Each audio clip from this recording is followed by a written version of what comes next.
Testing.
Hi everyone online. I'm just here to see if you can hear me. I'm just checking to see if the audio is working on your end.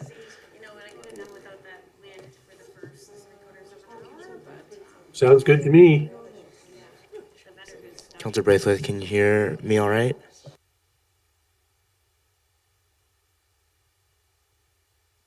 Yeah, I can hear you fine. Thank you. Can you hear me? Yeah, we can hear you all right. Thank you. Thank you.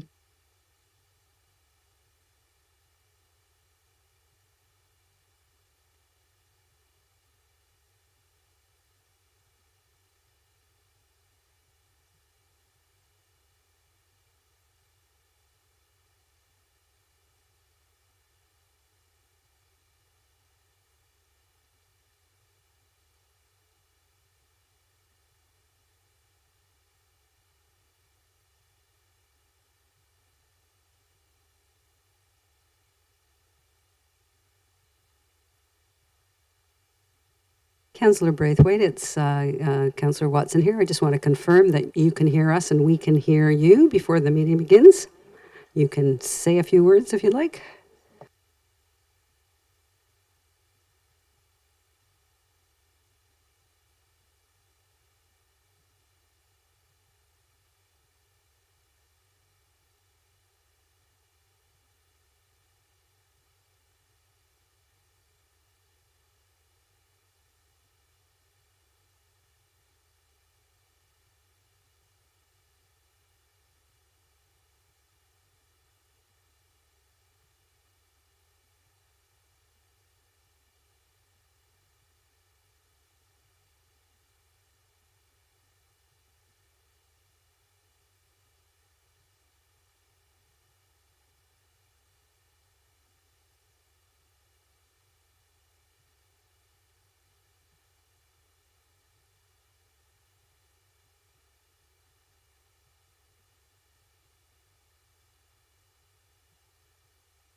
Councillor Braithwaite, it's Councillor Watson again. We're just about to start the meeting, but before we do, I just wanted to make sure that you can hear us and that we can hear you. You can say a few words if possible. Yes, thank you. I think I just did with someone, but I'm not sure who, but I'm here. Thank you very much. Thank Glad you. to have you with us.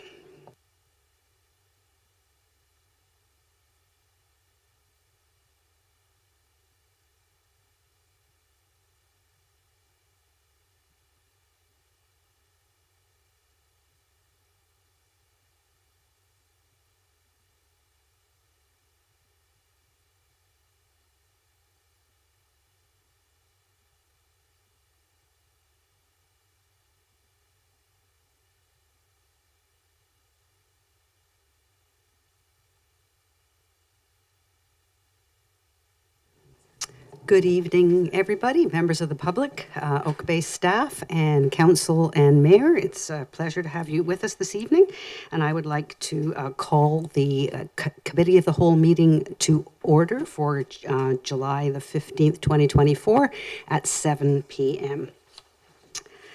And as usual, we'll begin, as always, by acknowledging that the land on which we gather is in the traditional territory of the Coast and Straits Salish peoples.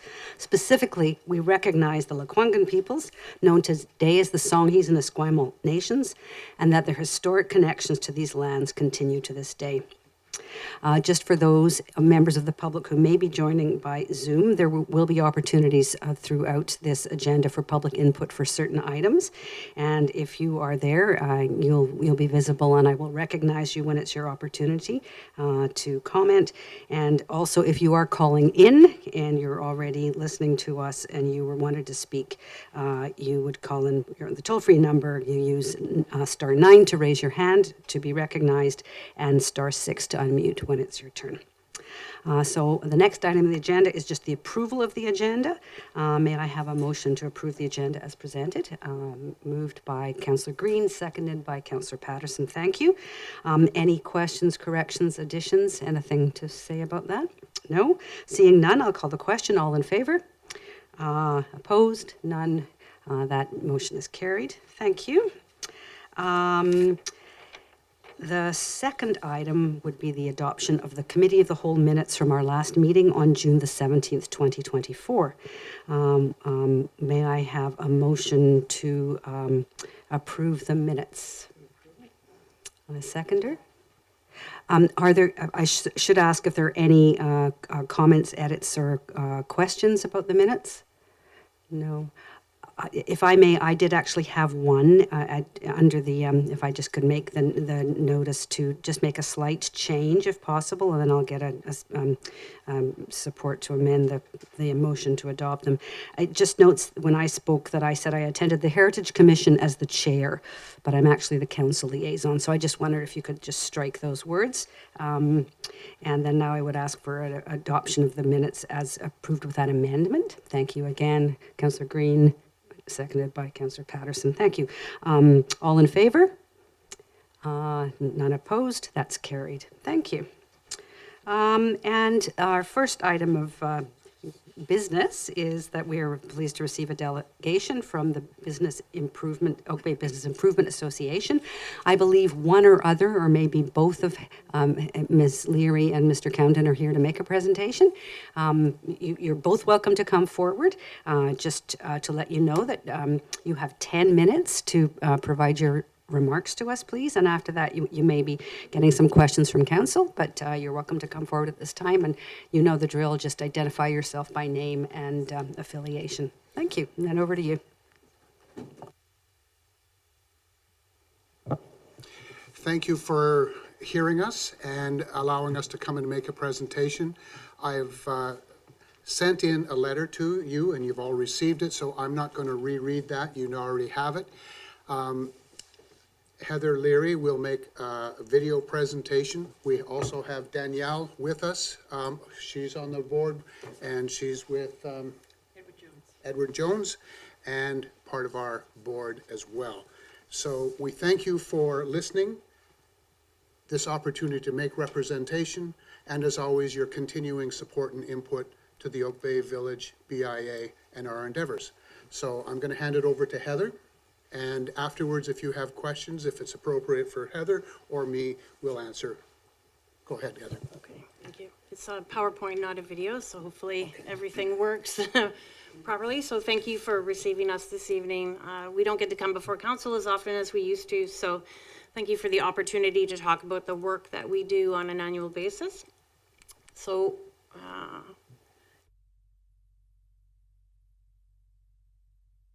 streets, we really champion the village as a center for community and for business. So that's one of the main things that we do, as well as build community.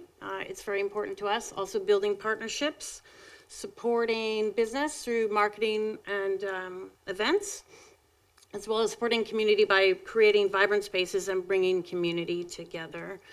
So as we don't have an official town square, Oak Bay Avenue becomes our town square, and we bring everyone together in the spirit of community and business.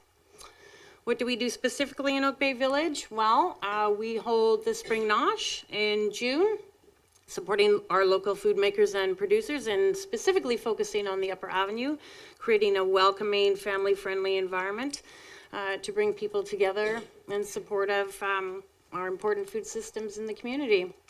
Music in the Village, which is underway at this time, Fridays and Saturday afternoons. We host musicians in a street side setting to bring ambiance to the village. We host them in all of the blocks of Oak Bay Avenue to bring more ambiance to the village without impacting parking or traffic. So part of our commitment to not doing too many road closures. Popular one we had last week, the Oak Bay Village Night Market, held 4 times a year through the summer. Here we have Canvas Church hosting a bouncy castle just last week, activities on the lawn. We create a community gathering space through the vendors and through the activities that we provide, including live music. Community groups are able to participate in the market. We support small business, and the market has actually been a successful incubator. We've had a couple of businesses go on to be quite significant successes, including Bin Breeze and Holy Crap Granola, who was one of our early vendors in the market. Here we create opportunities for members. This is our Cork and Barrel Wine in the Courtyard, where they bring suppliers out to do tastings and bring people in, show them what kind of stuff they have on hand. Additionally, we create partnerships in the community. Evo is a sponsor for our market this year, educating the public. And I know Evo is not in Oak Bay, but they do bring people to our borders. So important for our community and for our businesses that people have a multitude of ways to get here. And also creating a farm gate opportunity by bringing farms into the village where they can sell produce directly. We find it is an excellent complement to our vendors that are already selling food here. So it hasn't been something that's affected them, but rather enhance their relationships and enhance the community's relationship with food and food systems. A popular one, Trick or Treat in the Village. This is our big community celebration. There's no real retail component to this, attracting 4,000 to 5,000 people to the village, including 1,100 trick-or-treaters. It does appeal to a broad cross-section of the community. We have multi-generational groups coming down, grandparents, aunts, uncles, kids and parents dressed up for the day to celebrate Halloween. And it's a day where we can surprise and delight. Here we have aerialists performing on the avenue.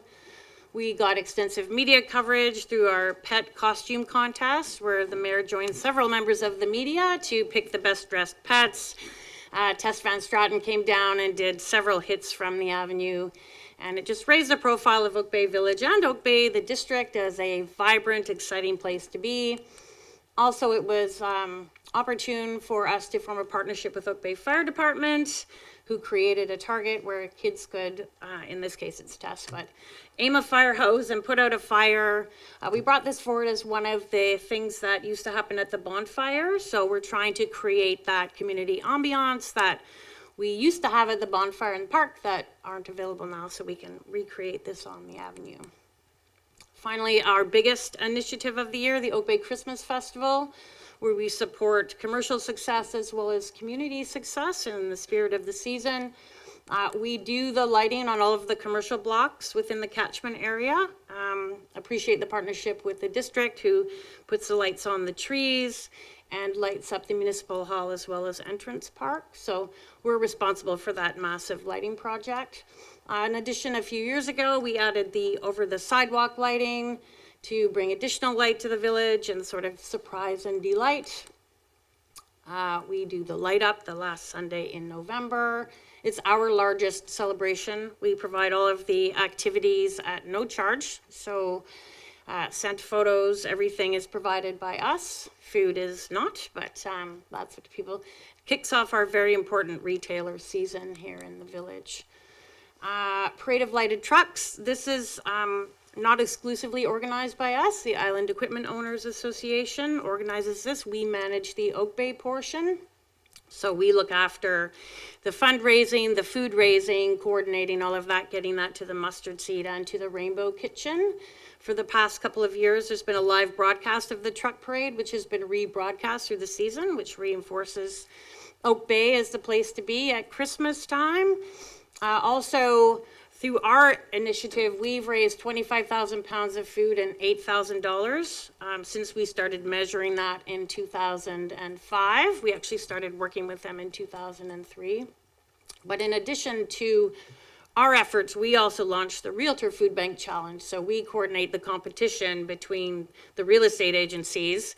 And it turns out realtors are nicely competitive, especially when it comes to charitable initiatives. And so they have been doing this for a few years and have raised 15,000 pounds of food and over $56,000 and are keen to continue. So we coordinate that, including the distribution and the promotion of that.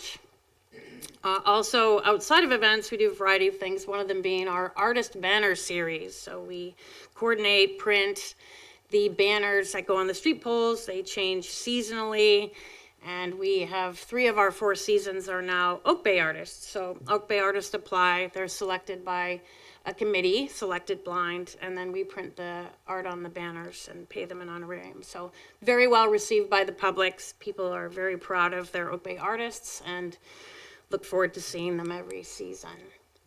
So just looking ahead for the next 5 years, we want to continue to prevent community events that engage and inspire. We want to be continuing to offer people something that they're excited to come and see and do and showcase the district and the village well. And also expanding our street side activation so that we're not looking to do many more road closures, but rather activating the village through the seasons with the space that we have available to us. We'd like to expand our Christmas lighting program. The goal is to eventually have over the sidewalk lighting in all of the blocks of Oak Bay Village.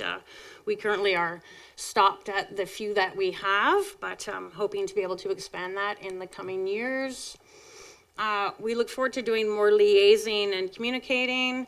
Certainly we are really appreciating the opportunity to facilitate feedback from businesses to the district on various initiatives, as well as just helping the voice of business be heard. And engagement's much more difficult since the pandemic, so we do appreciate those opportunities and promoting our businesses to speak up and talk about what's important to them or what their experiences are. So For us, listening and responding, really important. We'd like to be able to move forward with doing some surveying and engagement work to see what lies ahead for the businesses and the community and see what people want to see happen, what kind of events, what kind of activations, what kind of things will support this evolving community. We've seen a lot of changes in 20 years in the demographics and the kind of community, and we're do more kids things and we do more family things, and we'd like to continue to evolve in a way that meets the community's needs.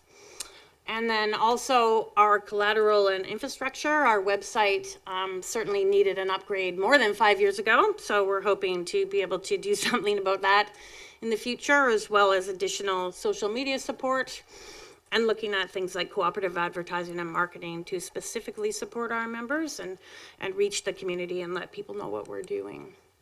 So that's a quick summary of what we do in a year. There are other bits and pieces, but thank you for your time and happy to answer any questions you have about our activities. Thank you very much, Ms. Leary. I will just say before I open up the floor to council questions, just to put the presentation in perspective, as the current authorizing bylaw for the BIA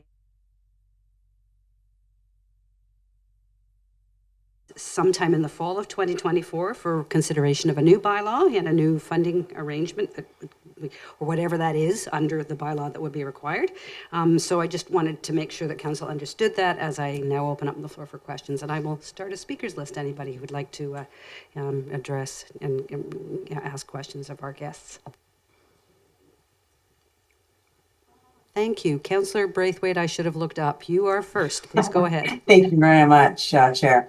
Thank you very much for the presentation, Ms. Leary and Mr. Townsend. Really appreciate everything that you guys do. I'll talk a little bit about that later, but I do have a couple of questions. Can you tell me how many businesses are actually part of the Oak Bay BIA? We have about 90 businesses within the catchment area. Thank you. And what kind of outreach, because you talked a little bit about partners and how important they were. And so what kind of outreach do you do to garner more partners, or do they basically approach you for partnerships? Partnerships outside of our BIA. Yeah. So we're somewhat limited in our resources at this time, but we are approached on a semi-regular basis around the events because they are attractive to partners to come forward. In terms of community partners, we've approached them in the past, and going forward, we're hoping to have a more formalized structure, whether it's outreach or sponsorship. So it's been somewhat ad hoc at this point. Right.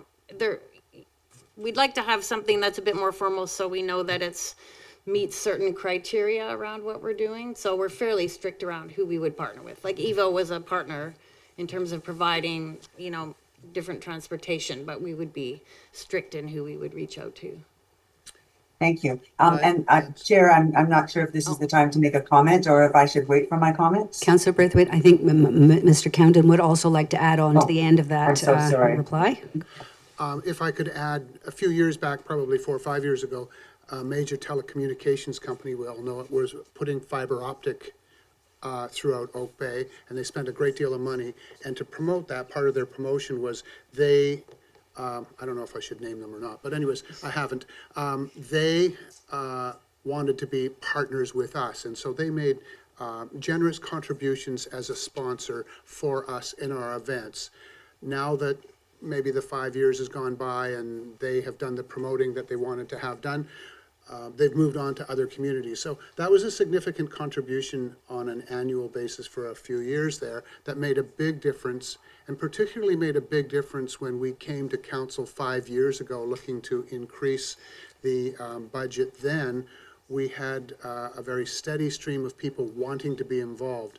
Of course, that was pre-pandemic, and the world seemed like just a wonderful place to be back then for businesses. So that's just an additional. Thank you, Thank Mr. you. Camden. Back to you, Ms. Councillor Braithwaite. Thank you, and Chair, I don't have any more questions. I just have comments. So if there's other questions, you might want to come back to me for comments. Councillor Green. Thank you very much, Chair, and through you to Mr. Cowden and to Ms. Leary, thanks so much for being here tonight. As always, a great presentation. And one of the things that we were excited about, as I'm the liaison to the Tourism Committee, is that Mr. Cowden is now a member of our Tourism Committee. So I just wondered if you would mind making a few comments about the synergy between the BIA and the Tourism Committee from your perspective as a new member on the Tourism Committee. Thank you. First of all, I think it's a privilege to be asked and be incorporated and included with a great team like the Tourism Committee. They, like us, have a lot of work to do. And even if they had completed all their work last week, there's a whole slate ahead. So it's a never ending. A terrific group of people that are trying to make a huge difference in our community. And it's really a wonderful synergy that is starting to come together. And it's in the pipeline. We're working together. Dare I say it's long overdue? There just wasn't quite that vehicle or conduit, and I thank those who participated and pushed from the sidelines to say, hey, this should happen, and I've been delighted to make it to those meetings. And they're a happy group of people to work with. Thank you very much. Okay. Would anybody else on council like to ask questions of our presenters? Go ahead, Mayor Murdoch. Thank you. I just wonder if the presenters could just touch on briefly, I know we have a fairly solid working relationship between Public Works and Parks and the BIA in terms of putting these events together. I'm just curious if you could just maybe just touch on how that relationship works. Are there things that we can do better? Or are there ways that we could, in looking forward, that you might see some changes to that sort of partnership working together model? Through you, Chair. If I can answer in a general and you can answer specific. I think that we're really fortunate, I don't just say that, to have the working relationships that we have with the Oak Bay municipal community, whether it's emergency services, whether it's public works, every aspect of the administration. We are very fortunate to have a working and respectful, I think it's important to say respectful, respecting yourselves and all those that are involved, because that's a big part of the success of what we do. You can talk about how great they are. In specific. Heather works face to face, nose to nose, toes to toes with Works, etc. So. I think I'm on my 4th Works manager now, and they've all been great, but nothing but praise for your staff at the Works Yard. It is clear that they care about what they're doing in the execution of what they do for us and for the community as a whole. You know, the village gets tidied up before the market. They make sure that everything looks good, and we have an excellent relationship with them. So that is much appreciated. We have improved our communications processes to make it easier for people who already have a very busy work schedule to accommodate things like markets and road closures and putting out barricades and stuff. And so I think that the mutual respect and understanding has resulted in an amazing partnership that I would say you don't see in every community, because I do work in a variety of municipalities and hear about it from BIABC and other communities, and it's not always the same everywhere. So we're very fortunate in what we have here. If I could add one more thing, because it's a specific point. October 31st every year is Halloween, and we have the big celebration. And I generally come into the village 7:30 in the morning on any given morning, but particularly November 1st. And I'm between delighted and surprised. Oak Bay Public Works are out there making sure the streets are clean, making sure the garbage cans are down. They're just on the job, and that's commendable. That's not rhetoric, that is commendable to have that kind of cooperation. So thanks to them, they deserve. Through you, Chair. Thanks. That's all. Yes, Councillor Smart, please go ahead. Thank you so much. Through you, Chair. Thank you, Mr. Cowden, Ms. Leary. I really appreciate the moment to just appreciate all the things that are brought forward every year that we often get credit for, mistakenly, knowing how much hard work is behind the scenes. I just wanted to touch base a little bit on some of the even extra things that you're bringing forward, which is so exciting to think of too. And I just wanted to ask you about the comment on placemaking and street side activations, and if you could comment at all on, like, are there any examples, or could you elaborate at all on that in just was curious about that piece. So I would say nothing super concrete at this time because, you know, we need the resources to put that together. But for instance, as we move into consultation on the village plan, which is still a ways away, we'd like to be able to do things like maybe pilot some things and try some things on the street. So whether that would be picnic tables, whether that would be something that pops up in the back of the city hall once a week where we bring people together or something like that. It would be something like that where we could look at, does this work, and test it as a couple of examples. You know, there'd been talk in the past of having sort of like a meetup in the back where we could bring young people and seniors together, maybe for games or something like that. So all of that would be guided by feedback from the community. So we would be looking to get some feedback about what people were interested in. But it would be those kinds of things where maybe we, you know, utilize the sidewalks in a different way, safely, that people can get by, but we would still have things happening. So, or maybe we utilize, you know, spaces in a different way, or maybe the park space, something like that. So, guided by what the community is interested in. Thank you. Appreciate those details. And through you, Chair, again, to the presenters, I just wanted to ask just one question on if you could elaborate on the understanding that we'll be looking at this in a few months, on the request to not provide audited financial statements, just so that we can understand the hardship piece of that was in the letter. I just wondered, and if this is not an appropriate time to discuss that, we can talk about it at a later date. But I just wanted to understand the sort of hardship piece of I'm that. happy to. So, so from my time early on, 2001, we would provide audited statements. Those would be paid for. And so sometime, I don't know, maybe 10 years ago, the price of audited statements went from $4,000 to like $12,000 or $15,000. And I did ask again from our accountant what the price of that would be, which is significant, you know, 12% of our entire budget to be spent on audited statements. So through a resolution of council, a long time ago, it was agreed that we would provide financial statements, but not audited financial statements. Now, when your new CFO came in, we couldn't find reference for him to see that this had been done. So the resolution was passed again, but we were advised that it would be prudent to formally have that taken out of the bylaw so we don't repeatedly run up against this as seeming like we haven't met our commitment under the bylaw. Thank you. Anybody else? Please, Councillor Patterson. Yes, thank you, Chair, and thank you to the presenters, Mr. Cowden and Ms. Leary. Very full presentation of all the activities that go on, and there are many of them. Seems like we just roll from one to the next. Yes, it does. And just as a follow-up to that question on the financial information, I did bring forward a motion, which was rejected by council at the time for wording. I provided suggestions too, so I think when it comes back to council, I will once again be doing that, because I do agree with our with Mr. Cowden about some of the hardship. But I am wondering, in looking at the budget changes, which are fairly significant. I mean, it's a 70% change over 5 years, so that's significant.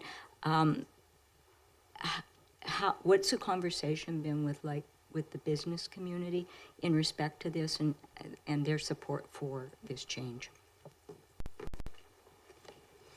So in the general sense, as long as people are getting a benefit for the cost, people are happy with that. And so what we found is that people that want sidewalk lighting, for instance, at Christmas, are willing to see an increase because they would like to see the benefits happen. The reality for us is that without a significant increase, we cease to exist in the capacity that we do. So for the reasons outlined in the letter, we can't expect the deep discounts we've been getting from suppliers. Costs have increased, requirements for events have increased, and other factors have increased as well, which increase the budget. So the recognition with our businesses, especially coming out of the pandemic, was that the value of the work the BIA doing is invaluable, because many of them saw benefits they would never have been able to see on their own because they couldn't have had a collective voice to educate the public about how they worked and what they were doing.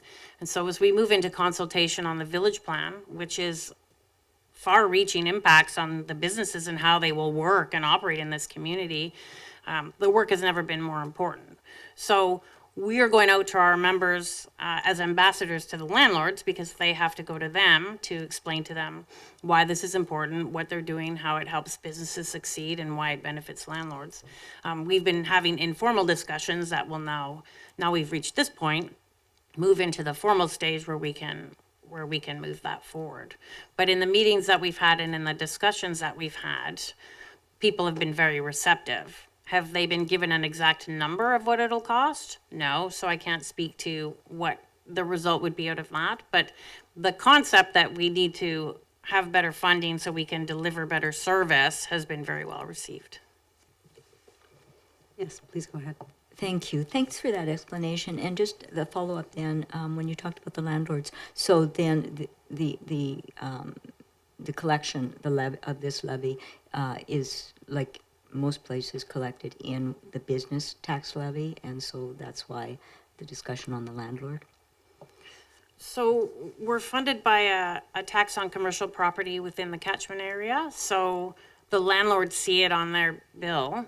But ultimately, most businesses have a triple net lease, so it's a flow-through tax to them. So it's paid for by the businesses, but the mechanism is through the landlords and collected on our behalf by the municipality. So Thank you, Chair. I appreciate that information. Any other hands, questions? No, seeing none, and I've been satisfied. All my questions have been answered by your responses. So again, thank you very much for coming. And Sure. Oh, I'm sorry. Great. Yes, she had some comments. I think I was going to get to that in Right. just a second. I just wanted to say myself before I pass the microphone to Councillor Braithwaite, thank you for coming, for being so well prepared, for speaking within your 10 minutes, and for the lovely illustrations, great photographs in your Thank slide you. presentation of how the street actually is activated and how much people do enjoy the things that they come to do under the BIA umbrella in the village. Councillor Braithwaite, you said before we close this matter out, and I may ask for a motion to receive the presentation. If you would, you had some comments you wanted to make, so please go ahead. And so Sure, did I Councillor can Braithwaite. move receipt if you like. Yes, please do that. Move receipt? Seconded by Mayor Murdoch. Any discussion? Not usually for receipt. I call the question. All in favor of receipt? Thank you, that's approved. And thank you, Chair, for allowing me to have a couple of comments. As the council liaison to the BIA, I just wanted to say thank you very much to Ms. Leary and Mr. Cowden for being so easy to work with. And it's already been mentioned how we often as council and as a district get the kudos of all of the fine work that you do for our community. And so we're very, very appreciative of that. Thanks for helping bring our community together. You do that in such a good way. You're very inclusive on everything that you do, and I really appreciate that. You touch every area of our community, and you've worked magic within the budget that you have had over the past years. And I hope that we can make sure that your budget gets increased so that you can do even more than what you're doing, because again, you do make us look good, and I know that the community really enjoys everything that you do. So really huge thanks to the two of you. Thank you. Thank you. Thank you. I think that concludes the item. Again, thank you for coming. We are going to be having more discussion about this in the fall, which we look forward to. And all the best for a successful and busy summer. Thank you for the opportunity. Thank you all.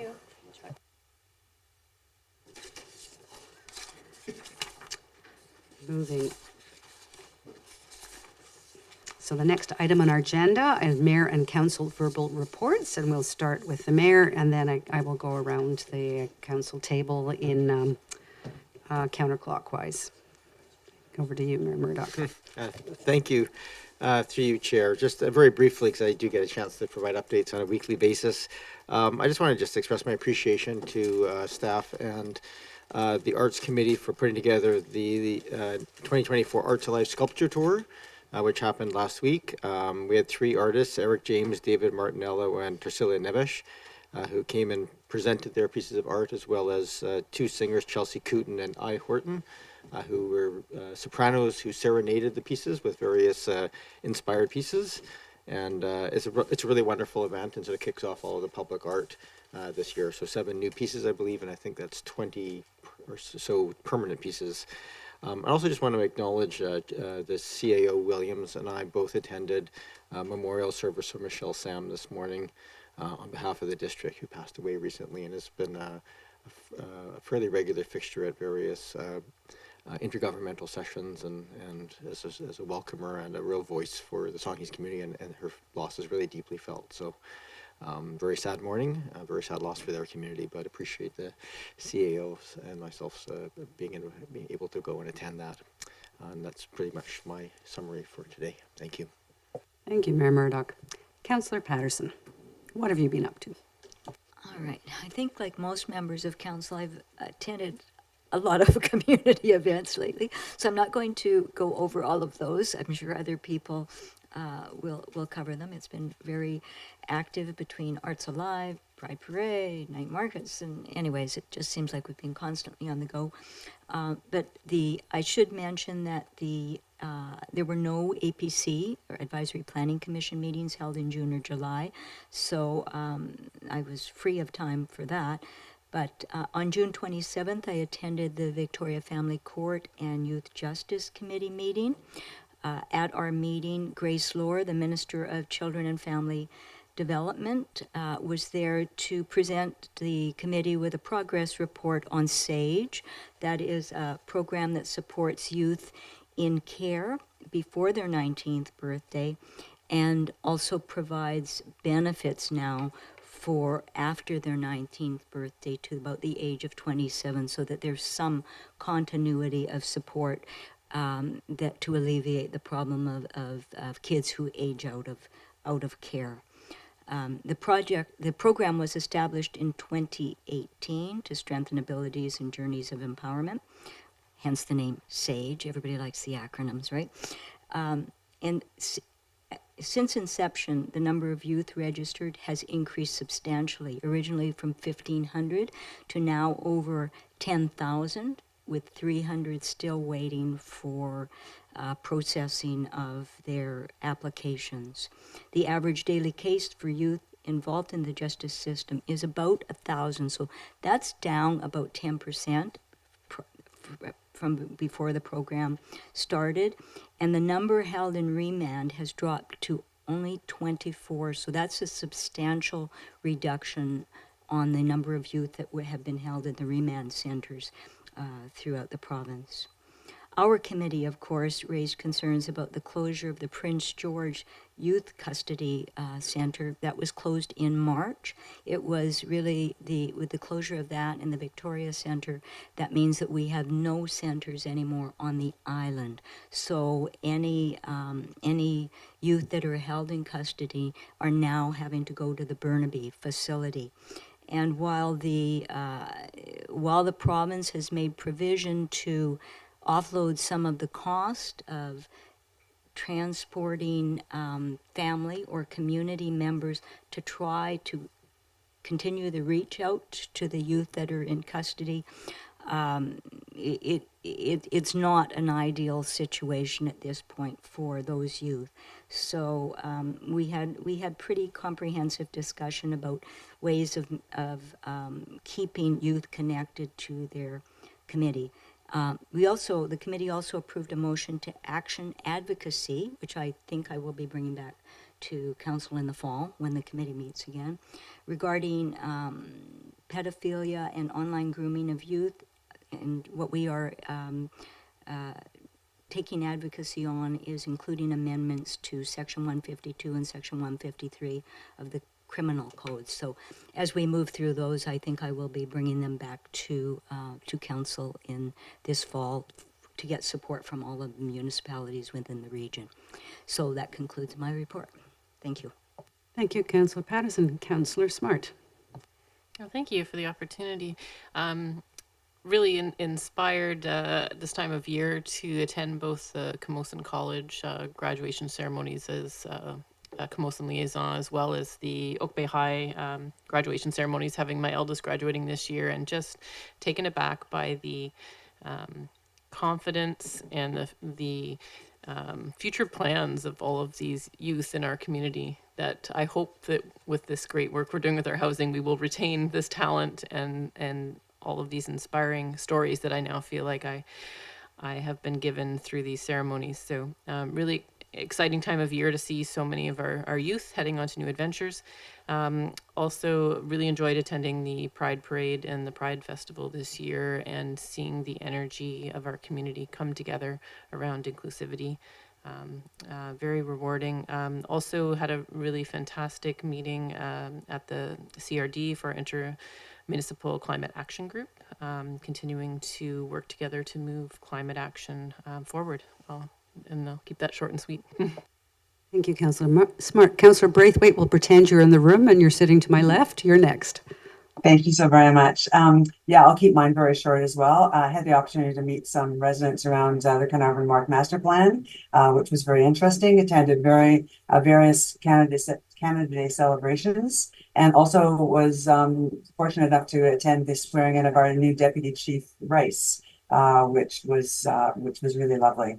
And also just a few kudos out to the Parks, Rec and Culture Department. I was able to introduce the July 4th Music in the Park. As you know, Music in the Park and Yoga in the Park is happening. We have a great Parks, Rec and Culture Department that makes all of this possible for us.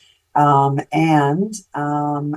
else was put on hold with the birth of my grandson. So I'm going to keep it at that. Thank you.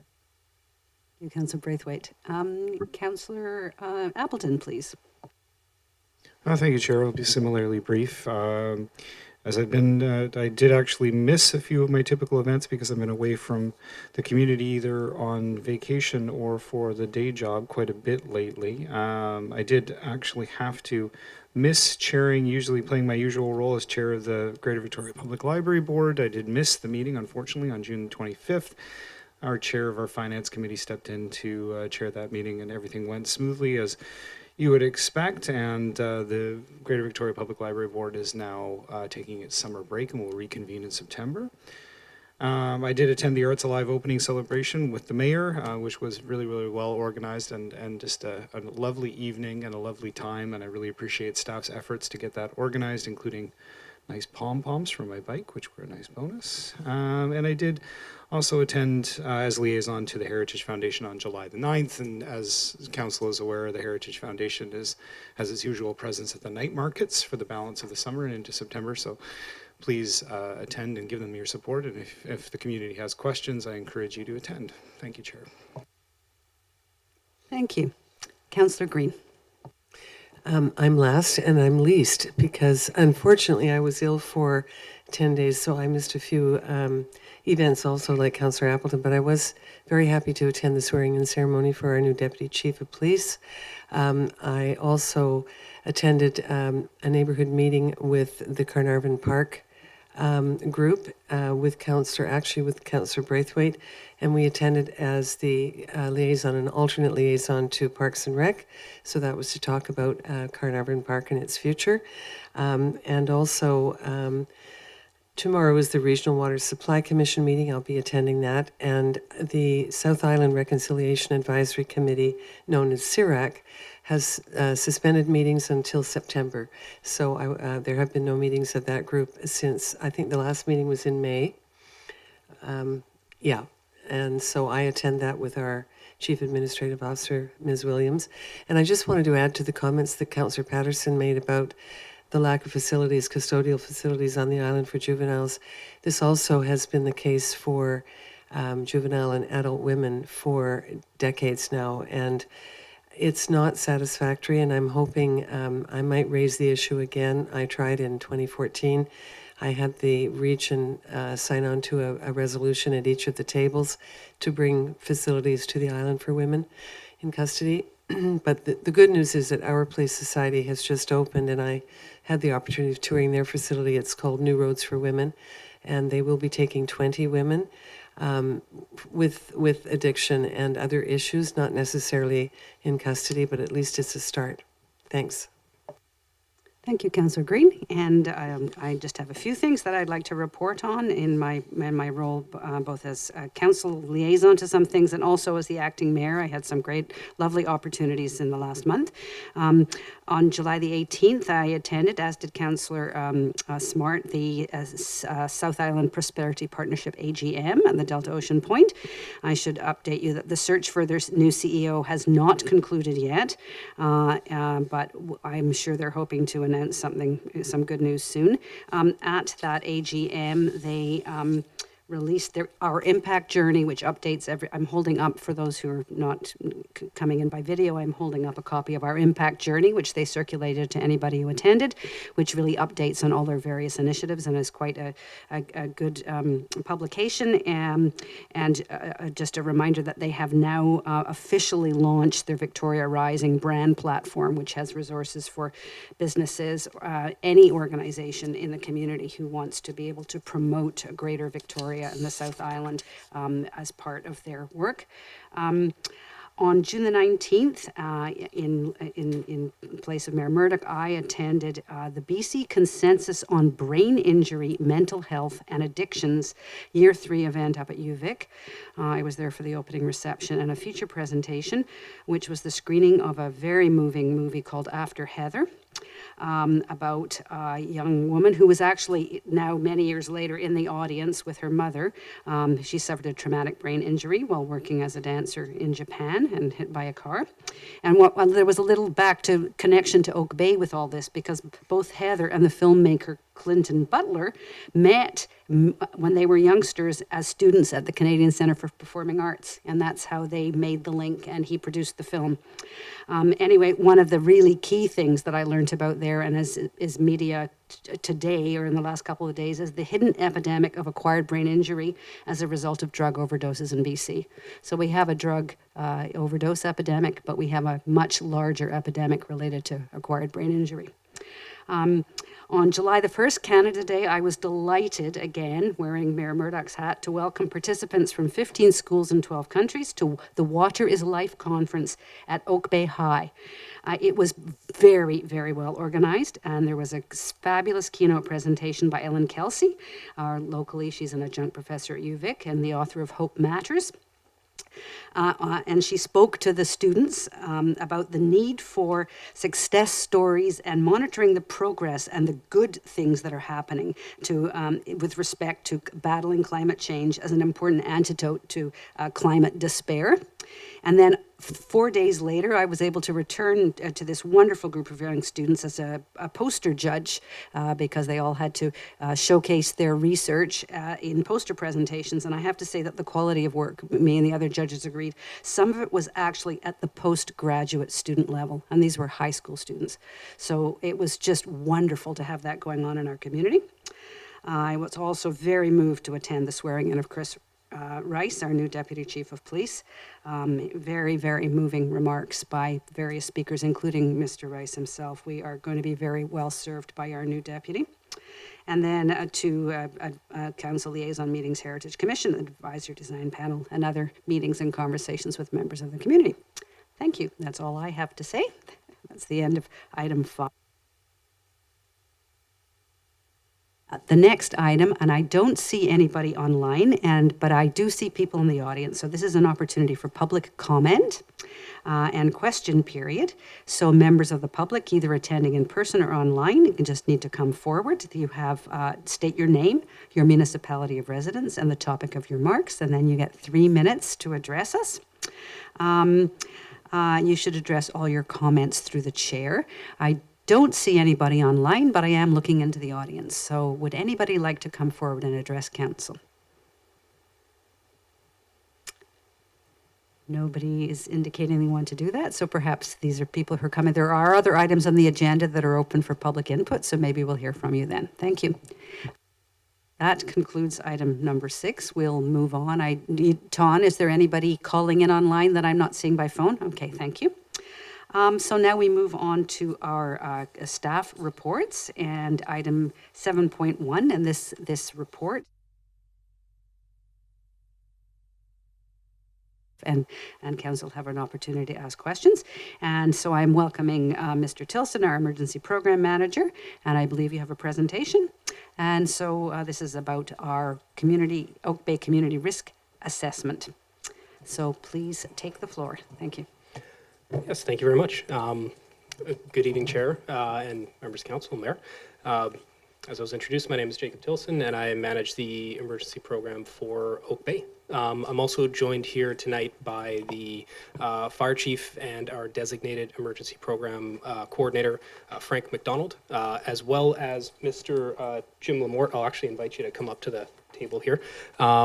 Who's the president of Smart Risk Control. And Mr. Lamort is our technical consultant, and he will be available to respond to any technical questions that you may have about the community risk assessment that was attached to the staff report. I will start by saying that we're very pleased to be able to present this community risk assessment to you tonight. This is the culmination of approximately 10 months of pretty dedicated work here by the project team to produce this, and it does represent a pretty significant leap in terms of advancing our understanding in Oak Bay of our hazard and vulnerability landscape. So really pleased to be able to present this to you all tonight. I've put together a very brief presentation just to go over a few of the points and topics that you'll see up there, a little bit of background, touch on some of the methodologies of the project for the risk assessment, and then discuss some of the key takeaways as well. We'll also have plenty of time afterwards, I'm sure, to answer any questions that you may have. So jumping right in here for this project and starting off with a little bit of a background just to make sure that everybody's kind of on the same page. The previous hazard, risk, and vulnerability analysis, or HRVA, as I'll call it to save myself some words, was last completed in 2014 for the District of Oak Bay, and it was completed using an online portal that was provided by the Ministry of Emergency Management and Climate Readiness, or at that time, Emergency Management BC. Now this HRVA, which was from 2014, it met the basic requirements that the province outlined at the time under the Emergency Program Act and the Local Authority Emergency Management Regulation. In the last decade, though, we've seen a considerable change to a lot of the influencing factors that we take into account for risk assessments, namely of that being the constantly changing climate. We've also seen aging infrastructure, which is obvious over the last 10 years, and as well a new Emergency and Disaster Management Act from the province. So due to these factors, the 2014 HRVA stopped providing that current information that was really required by us to establish that baseline understanding of the potential threats, as well as some of the impacts that we may have from major emergencies, which makes it difficult then to identify and guide any necessary risk treatments that we may need to employ. Additionally, the Fire Department Master Plan, which is the guiding document for fire services for Oak Bay, recommends a refresh of the HRVA as well for many of the reasons that I just listed. And as well, this completed, revised, if we want to call it, community risk assessment that we're presenting tonight also acts as a foundational document, or rather a first step toward updating and revising a series of other documents that the emergency program is responsible. An example of that would be our emergency response and recovery plan. So kind of going over the background there and then recognizing that there's a need to update our existing HRVA from 2014. We started work on this initiative October of last year. And when we were approaching the work, we really sought to identify the hazards and vulnerabilities that could occur, or rather are present within the community, while also trying to assess some of the changes that may have occurred over that 10-year period due to risks and vulnerabilities within Oak Bay. We wanted to ensure that the traditional requirements of an HRVA were met, They're very well understood given the tenure that the previous Emergency Program Act and the regulation had. But we also wanted to make sure that we were addressing and incorporating rather modern knowledge on disaster management as well as human consequence management and some of those best practices that we've seen from the Emergency and Disaster Management Act. So in doing that, we looked specifically at factors such as climate change. We looked at traditional Indigenous knowledge, areas of intersectional vulnerability, or those areas within the community where we have a layering or an overlap of vulnerabilities, which can increase the risk that some residents may experience from specific hazards.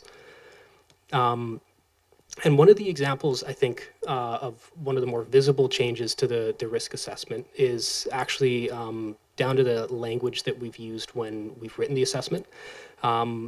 We've sought to remove a lot of the technical language or emergency management jargon from this risk assessment, and this is in line with some more leading best practices amongst the industry, but it's really reflected in the title of the document. So we're referring to it now as a community risk assessment rather than the more technical HRVA name. And really, it's important to note that a community risk assessment and an HRVA accomplish the same task at the end of the day. It's just presented in a much more accessible manner for members of the public and other kind of non-subject matter experts within emergency management. And we know that if we can increase that accessibility and readability with the public, then we're also increasing our disaster resilience and preparedness amongst the community as well. So this document and this initiative kind of serves as the first of many initiatives the emergency program would like to take on to increase the public accessibility of emergency management information and hopefully increase that disaster resilience and preparedness in the community.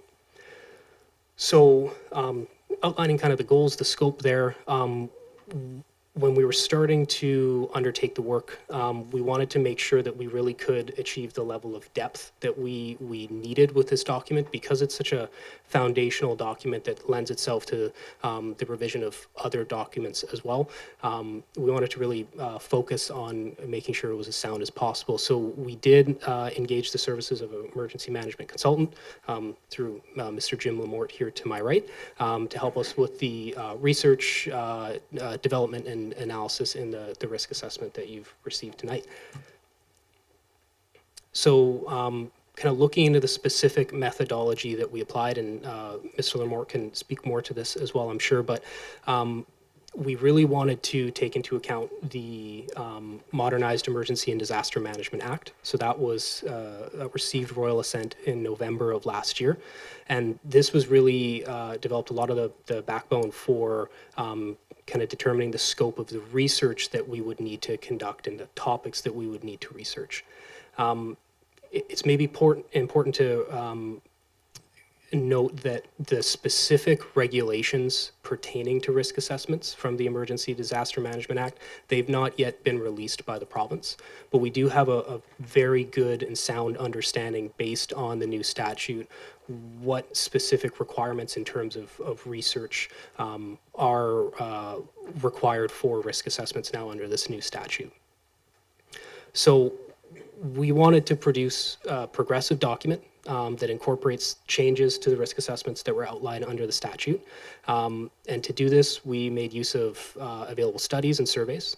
We looked at existing Indigenous knowledge and previous consultation that we've undertaken with Indigenous peoples, amongst various other sources to inform the contents of the risk assessment. And these are some of the new considerations that are guided by that new statute. We also met internally with key district staff to identify the available information on the likelihood and the occurrence of potential hazards, as well as some of the potential consequences that some of these hazards may have on the district and its residents as well. So overall, we identified 11 hazards and 11 vulnerabilities that were identified for specific research and analysis. So these are some of the higher frequency or higher impact items that may potentially affect Oak Bay. So ultimately, this really produced a document that estimates the extent of risk that each of those 11 hazards presents. specifically looking at the likelihood of impact on critical municipal infrastructure, vulnerable individuals, including those at an intersectional disadvantage, as well as pets and places, objects, and sites of heritage or cultural value. And those last few points are, again, really direction and guidance that's received from the new statute. Those awareness of places, objects, and sites of heritage and cultural value really are from that new Emergency and Disaster Management Act. So the inclusion of these items for research in our risk assessment really is quite a large leap forward in terms of our understanding of our risk profile for all of the folks that may live in Oak Bay as past and present.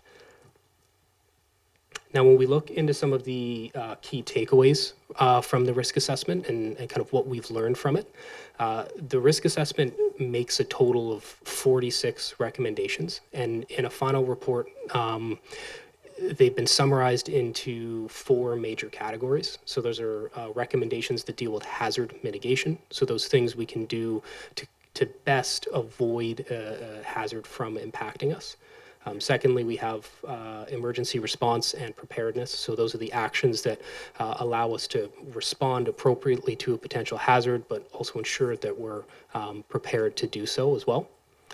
Thirdly, we have business continuity, so the ability to ensure that those critical services that we provide as government are functioning during and following a hazard. And finally, disaster recovery, so our ability to return back to a state of normal or as close as possible following potential hazard. I can say that reviewing these 46 recommendations, several of them are already well underway by various departments within the District of Oak Bay. The final report, out of those 11 hazards and 11 vulnerabilities that we specifically researched, there are some hazards of primary concern and vulnerabilities of primary concern that were highlighted from the project team for us to consider. And the primary hazards of concern, first of all, is atmospheric hazards. These are those events like rainstorms, windstorms, blizzards, but also your heat warnings, extreme heat emergencies. We can look to the heat dome of 2021 for a good example of these. And this is one area where we've actually seen quite a large shift or change rather from our 2014 HRVA. Whereas this used to be a seasonal hazard we would deal with mostly during the winter, it's now become a year-round hazard. So with worsening drought conditions and the increasing severity and frequency of heat warnings and extreme heat emergencies, it's something that we're having to be more well positioned to approach year-round versus that seasonal kind of outlook we had previously in 2014. Secondly, human disease was highlighted as a key potential hazard. I'm sure everyone's still fairly familiar with the impacts and disruption that COVID-19 caused to Oak Bay, but also globally. And finally, we've identified utility failure. And while this could be seen as a kind of a knock-on effect from any of these other various hazards, we're specifically looking at it as a hazard of itself. And given some of the vulnerabilities that have been highlighted within Oak Bay, this does represent a hazard that could cause some significant impact to various vulnerable populations. So alongside those hazards of primary concern, we've also identified 4 vulnerabilities of primary concern. The first of those is our aging population. In emergency management, and aging population or older folks generally do come with several more considerations that we have to take when we're conducting our emergency planning or response measures, really through all 4 of the pillars of emergency management recovery as well. Secondly, we've identified complacency, and specifically here what we mean is because Oak Bay has been very lucky in the past to not deal with many large-scale emergencies or hazards. If we look into the central interior and northern interior, where folks are responding to evacuation alerts to the wildfires annually, we've been very lucky to be free from that in Oak Bay, but that has caused a certain sense of complacency, which in our minds means that we need to greatly continue our efforts on public education and preparedness and make sure that we're getting that accessible information out to the public so we can really prioritize the need to be prepared and take preparedness measures here in our district. Thirdly, we have special occupancies, of which we have several in Oak Bay. And similarly to an aging population, there are several considerations that we have to take when emergency planning in these spaces. But this is also an area where we start to see those overlapping vulnerabilities. So when you look at age, health, mobility, we start to see that being an area where we could have additional considerations needing to be taken. And finally, district infrastructure, and specifically the underground infrastructure, which we are all aware is a massive priority here for the district. So when we look ahead, now that we've got this document and we've put the time into researching it, compiling it, and analyzing it, and doing this presentation here, where do we take it and how do we develop it? And I think it's important, and I've said a few times, that this really is a key foundational document for the emergency program. So it helps us greatly to further advance the emergency program, to help us in our efforts to modernize a lot of our documents and our planning measures, and as well in our future and what will be continued efforts to come into compliance as the Emergency and Disaster Management Act matures and those regulations are released over several years. The risk assessment here also provides guidance to us on key program areas, so our mitigation, our planning and preparedness, our response, recovery and business continuity, but it also provides those same pieces of guidance to various departments within the district, and we hope that our departmental partners will get just as much out of this document as we do here in the emergency program as well. I think it's important to note that it's the risk assessment isn't a plan per se, so it doesn't come with an action item or a task list that we must complete.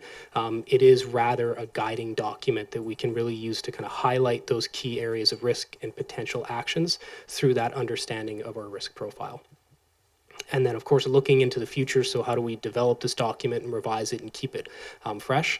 I think we really need to look into the development of the regulations that are coming from the Emergency and Disaster Management Act for that. So when the EDMA statute received royal assent last November, the province's original timeline that they provided us for the local government regulations to be released was actually the end of this year, the end of 2024. Those regulations have since been delayed to sometime in 2025, with the complete regulation suite not being released until 2026 and beyond.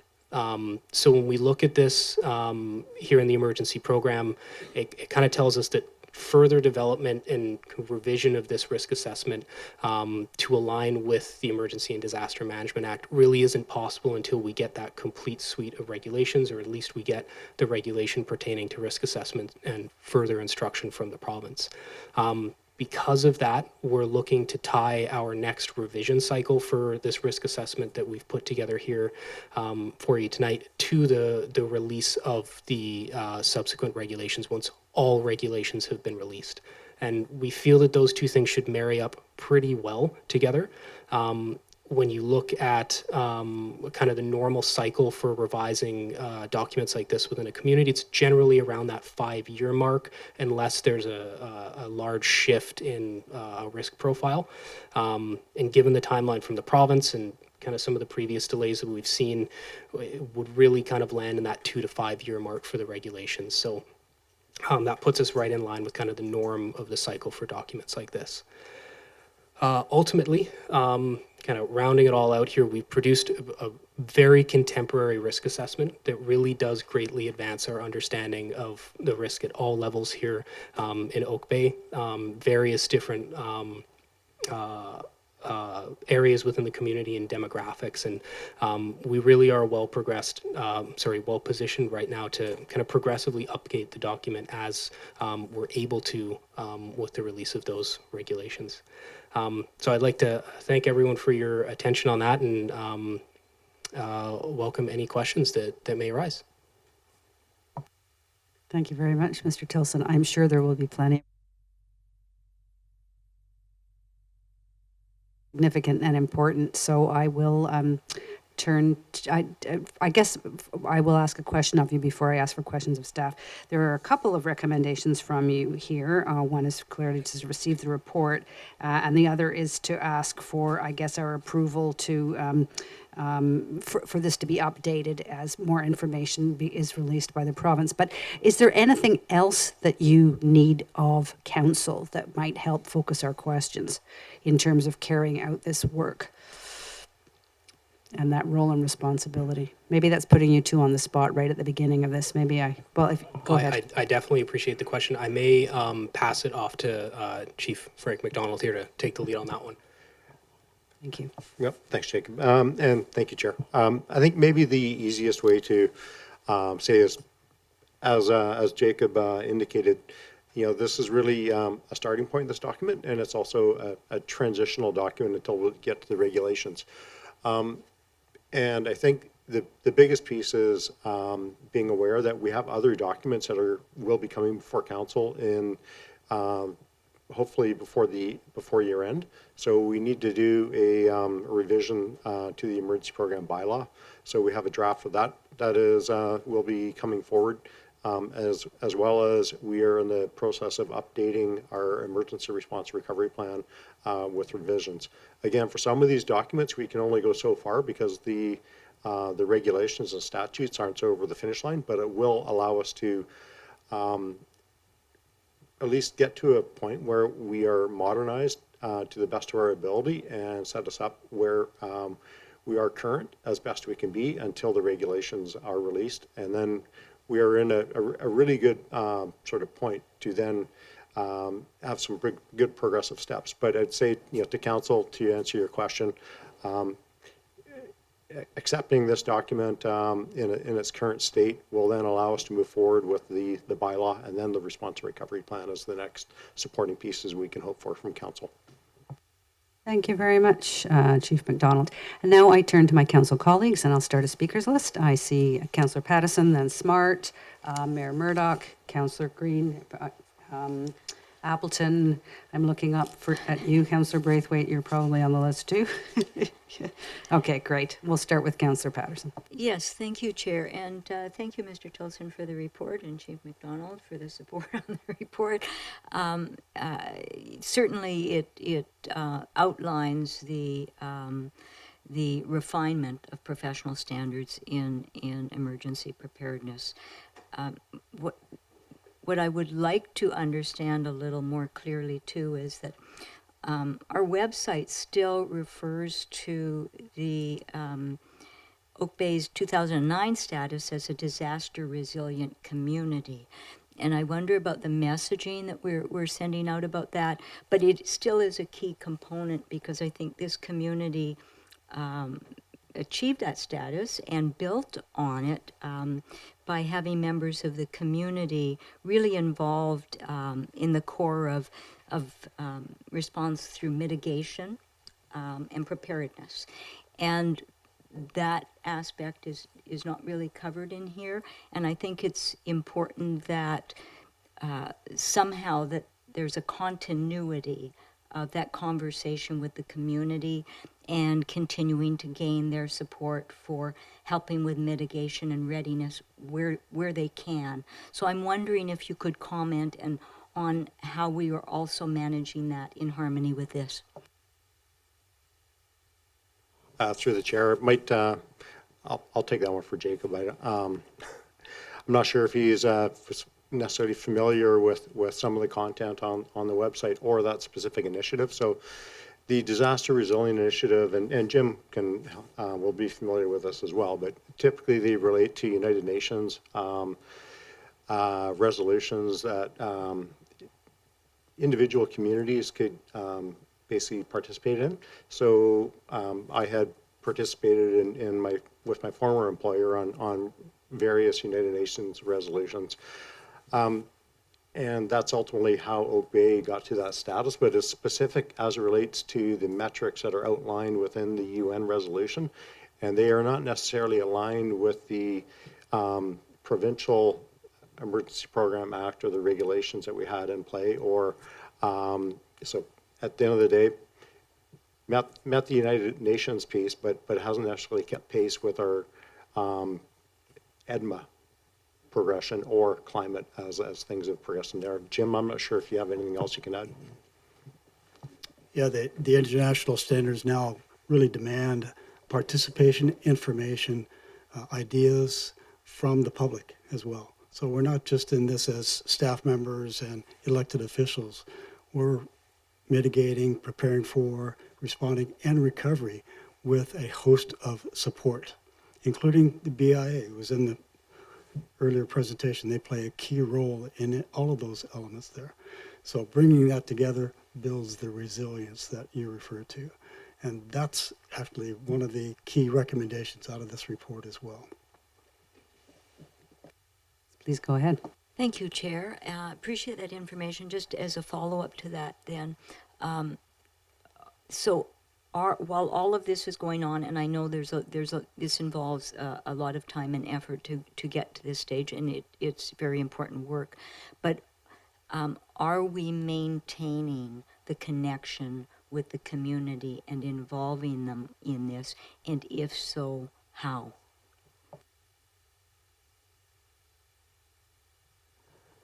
Thank you for the question. And through you, Chair, I think there's a number of different ways that we're in maintaining our connection with the community and the residents specifically in Oak Bay.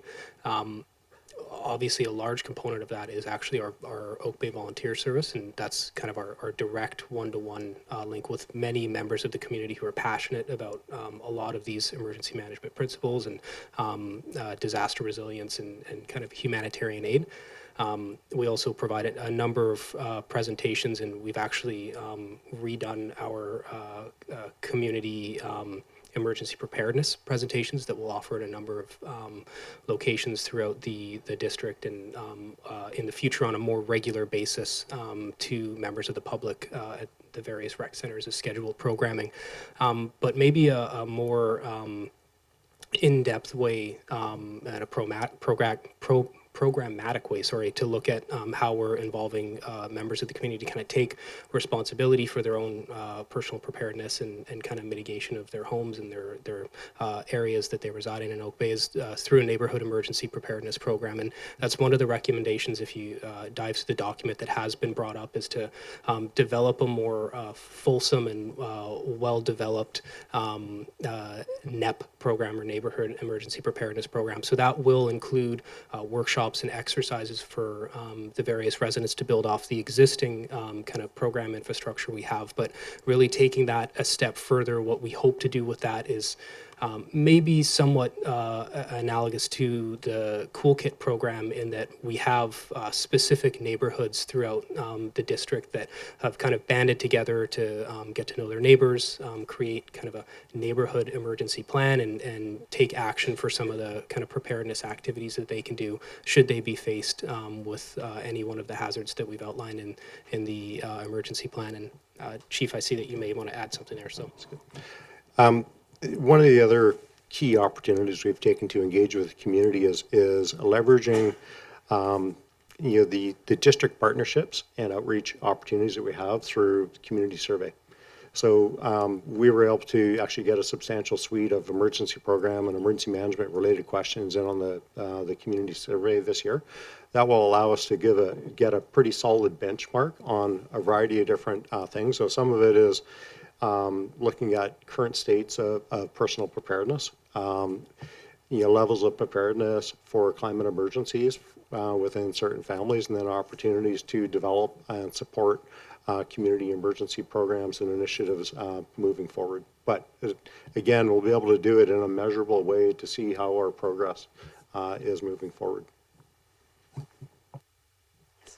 Thank you, Chair, and thank you for the information. Just as then a further to that, do you have a timeline kind of that you have a feel for as to how, when this would start to roll out?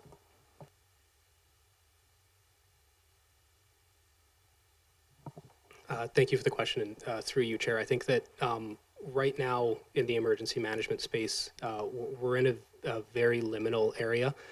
With the new Emergency and Disaster Management Act, we're we're a little bit handcuffed in how much work we can do until we have the full suite of regulations and we understand the potential wave of work that will come to the emergency program to reach compliance with that. So it's difficult to really look at, and I'll pass this to the chief afterwards to maybe provide some more depth to it, but it's difficult to look at a work plan in that state that's really set in specific timelines, just because we are in such a fluid state with engagement from the province that's increasing rapidly as these regulations go into development, and then as a knock-on effect to that, also work that comes from those regulations as well. So I'll pass it to the chief here as well.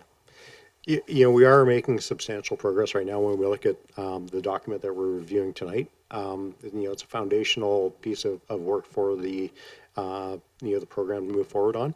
We're also, we've got significant pressures also dealing with other bodies of work that are coming down from the province. Dealing with the IER, Indigenous engagement requirements, you know, that is taking up a substantial amount of Mr. Tillson's time, as well as working on a variety of other regional documents that we've chosen to prioritize over the last year, such as feedback on the EDMA, what's the name of the document, you guys? Sorry. There's a joint feedback on regulation development. So joint feedback on the regulation development, yes, thank you.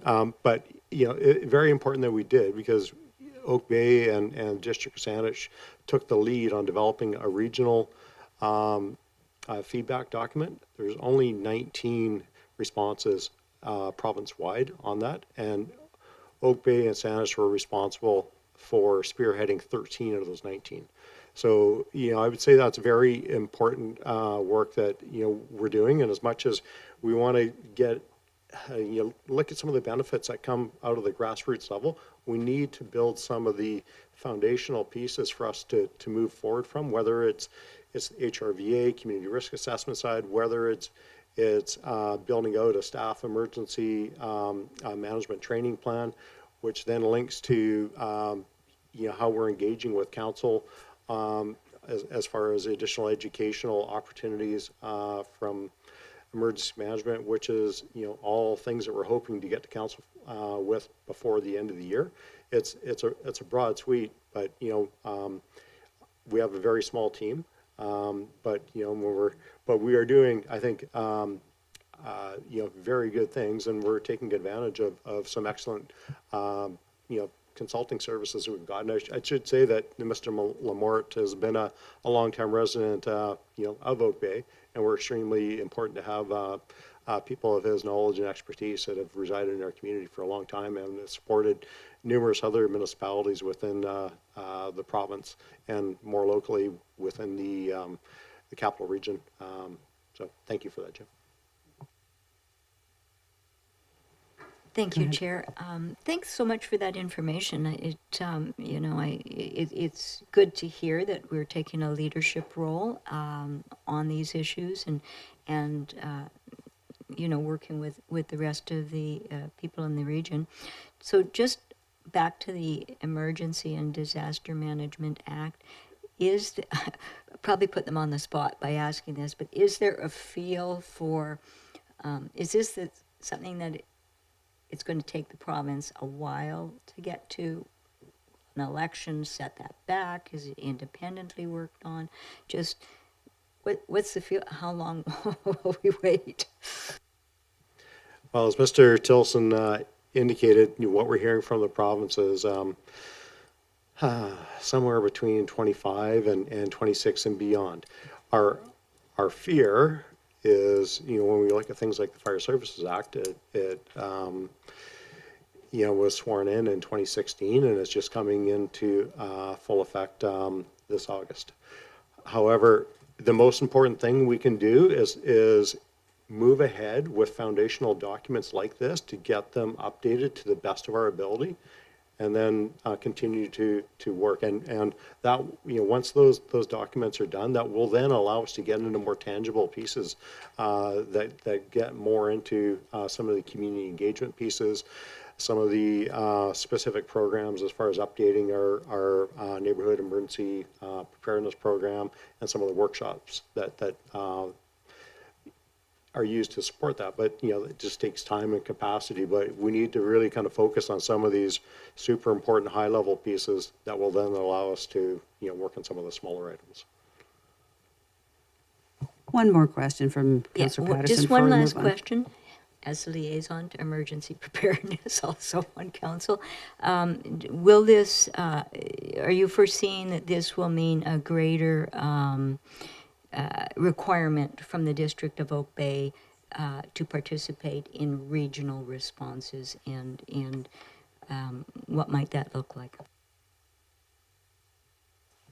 Excellent question, Councillor. Just to remind Council, you may or may not be aware that there is currently a regional disaster mutual aid agreement. So that document actually is a circa 2000 document. However, there are we have just recently met on that as a region between the local government emergency managers as well as city administrators to talk about a pathway forward and how best to deal with that document. There have been a variety of bodies of work that have gone with updating that, but because of again the status of EDMA and the regulations, we can't really fully rebuild that document because the regulations aren't released.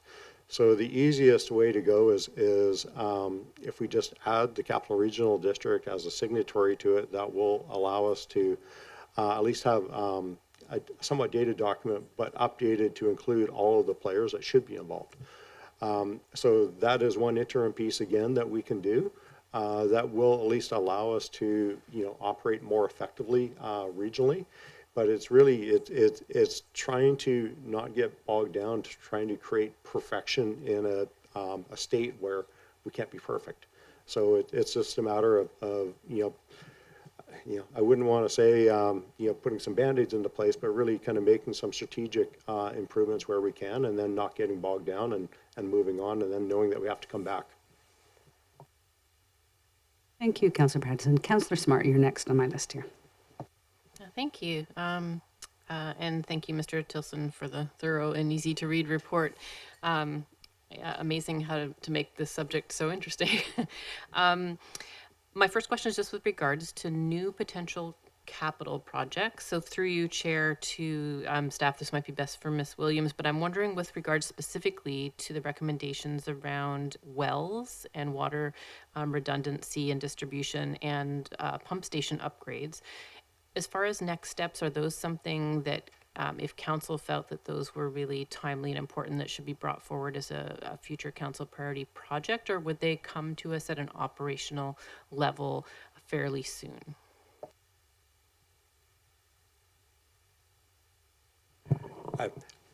Let me help Ms. Williams out here.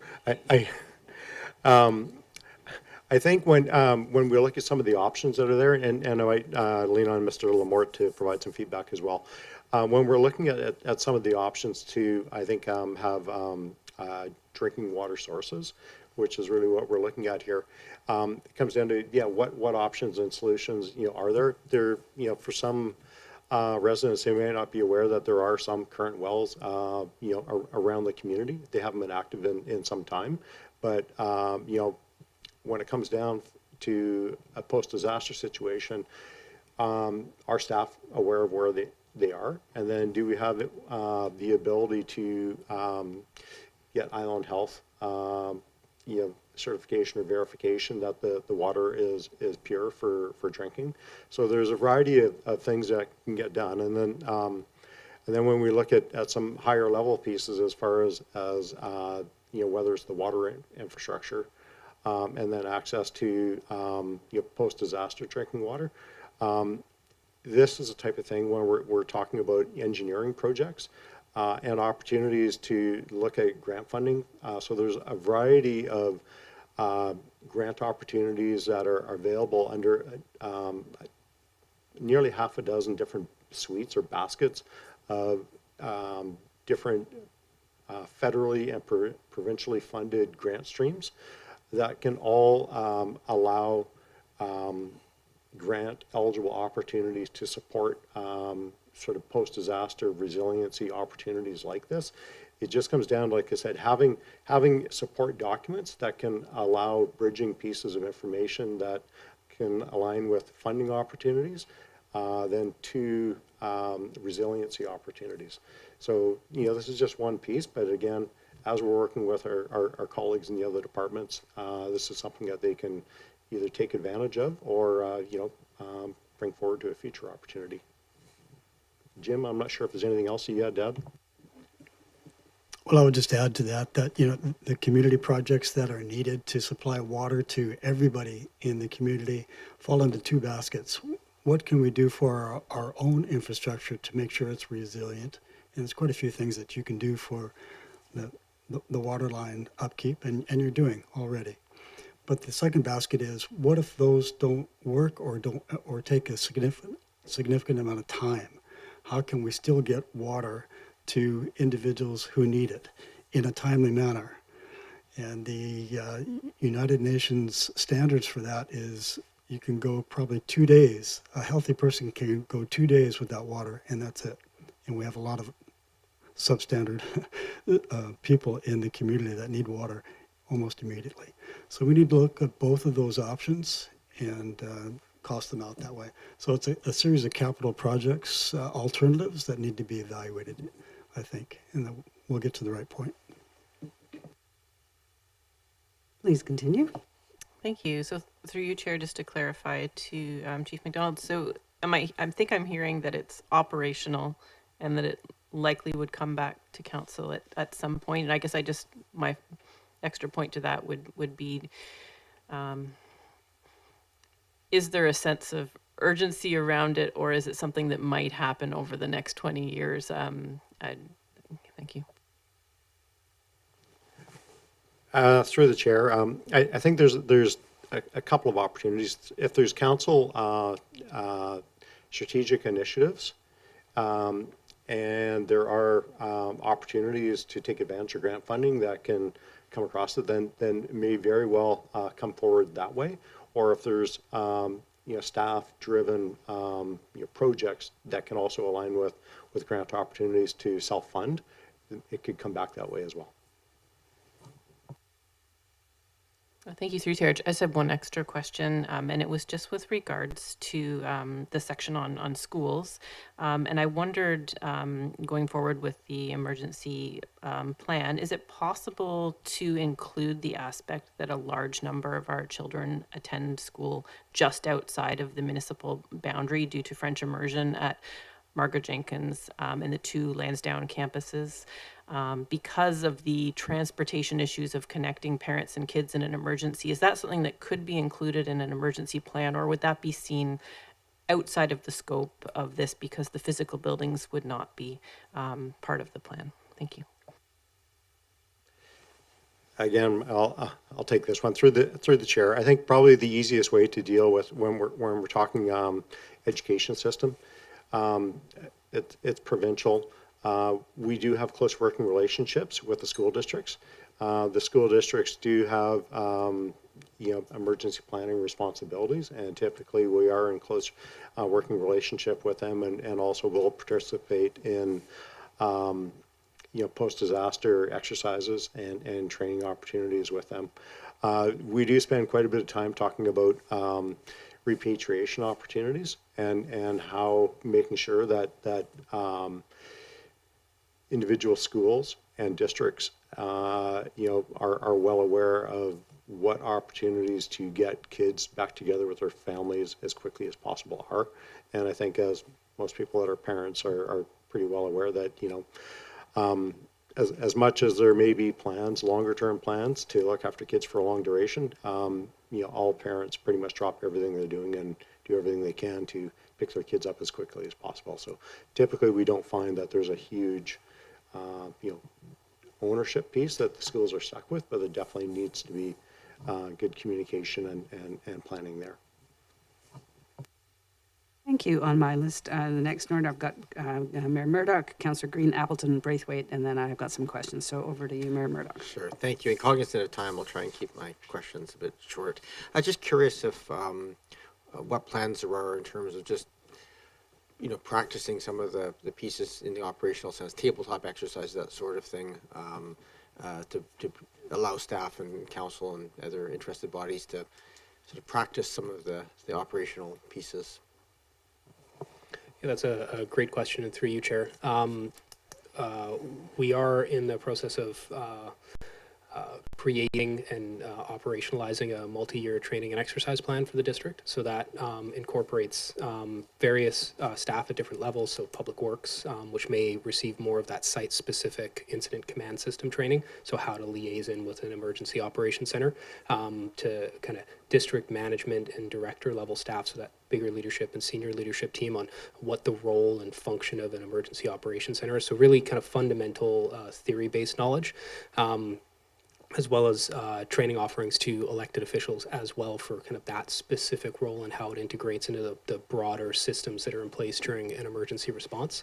And the plan is to have that be mostly theoretical at first, so teach the basic information, maybe with some light discussion-based exercises, but progressively build that out for those various different staff and departments so that there is an opportunity to exercise that knowledge while also exercising the plans that we're kind of concurrently updating at the same time. So that's definitely a large priority for us and something that we hope will roll out likely by the end of this year. We have staff training scheduled for September, and then we're looking to host an elected officials training shortly after that in the fall. Might sound a bit like a broken record, but one of the things that does provide some difficulty with that is that liminal space we're in with the legislation. So we're actively communicating with the province to see if they have any new materials that they want to show us in regards to that elected officials training piece, because we want to make sure if we're going to take time out of your valuable schedules that we're offering you up-to-date information that's going to be relevant a year from now or 2 years from now as well. Thank you very much. I'm sure, I think one of the things that's very helpful for, that 4-year cycle is that as new elections happen, that there's that's built in, and I know that's, I'm sure, part of that plan. 2 other quick questions. One was just curious, there was some speak there about recognizing the requirement for consultations with First Nations under this new legislation. But of course, there's also a requirement for consultation, even in the event of an emergency, to coordinate. Is that work happening regionally then to kind of build a conduit so that the local First Nations don't have 13 municipalities contacting them in the event of an emergency? That's an excellent question, Your Worship. Let me put you over to the regional chair.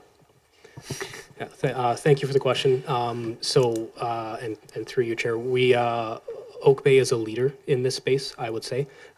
We've been chairing a regional working group through the Local Government Emergency Program Advisory Commission, specifically looking to develop a project charter and a project proposal that outlines a joint project that would allow regional pooling of funds that were received by the province to actively seek out answers to these questions in terms of Indigenous engagement requirements, both in the planning phase of emergency management, but also in that necessary agreement phase under the new legislation when we're looking at enacting emergency response measures. We're making great progress on the group, and we're looking to finalize kind of the funding of the project and then move into next steps for specific project planning, likely into August. Thank you. And just as a follow-up to Councillor Patterson's questions around public engagement and so forth, and your discussions around neighborhood emergency preparation programs, do we have any sort of specific plans for building? Just I'm thinking of those low probability, high impact event type pieces where we need potentially, hundreds of people out helping to kind of address emergency pieces. Just consideration of training up sort of at least baseline volunteers throughout the community to be able to, in those sort of mass situations, be able to help with our emergency services program. Yeah, that's also a great question through you, Chair. I think that we do have plans in place to try to provide that sort of knowledge to the community. Likely where we would provide that knowledge would be through emergency seminars or workshops that we would offer regularly to these groups or anybody else that's a resident of Oak Bay and is interested in gaining this knowledge. The difficult part with that is specifically looking at, we call them convergent volunteers within emergency management, so folks that are not actively volunteers but may become volunteers during an emergency event. And we've seen this in other areas such as New Zealand when there's been impacts where they've called in university students or folks as convergent volunteers, and where I think the best practices stem from is to provide as much preparedness and education as possible to your community, and then kind of manage it on a bit of an ad hoc basis when the emergency response happens to call those residents kind of to action to act as convergent volunteers. It's really difficult when you look at those large scale hazards that can have quite widespread consequences and impacts to really determine which groups would be available.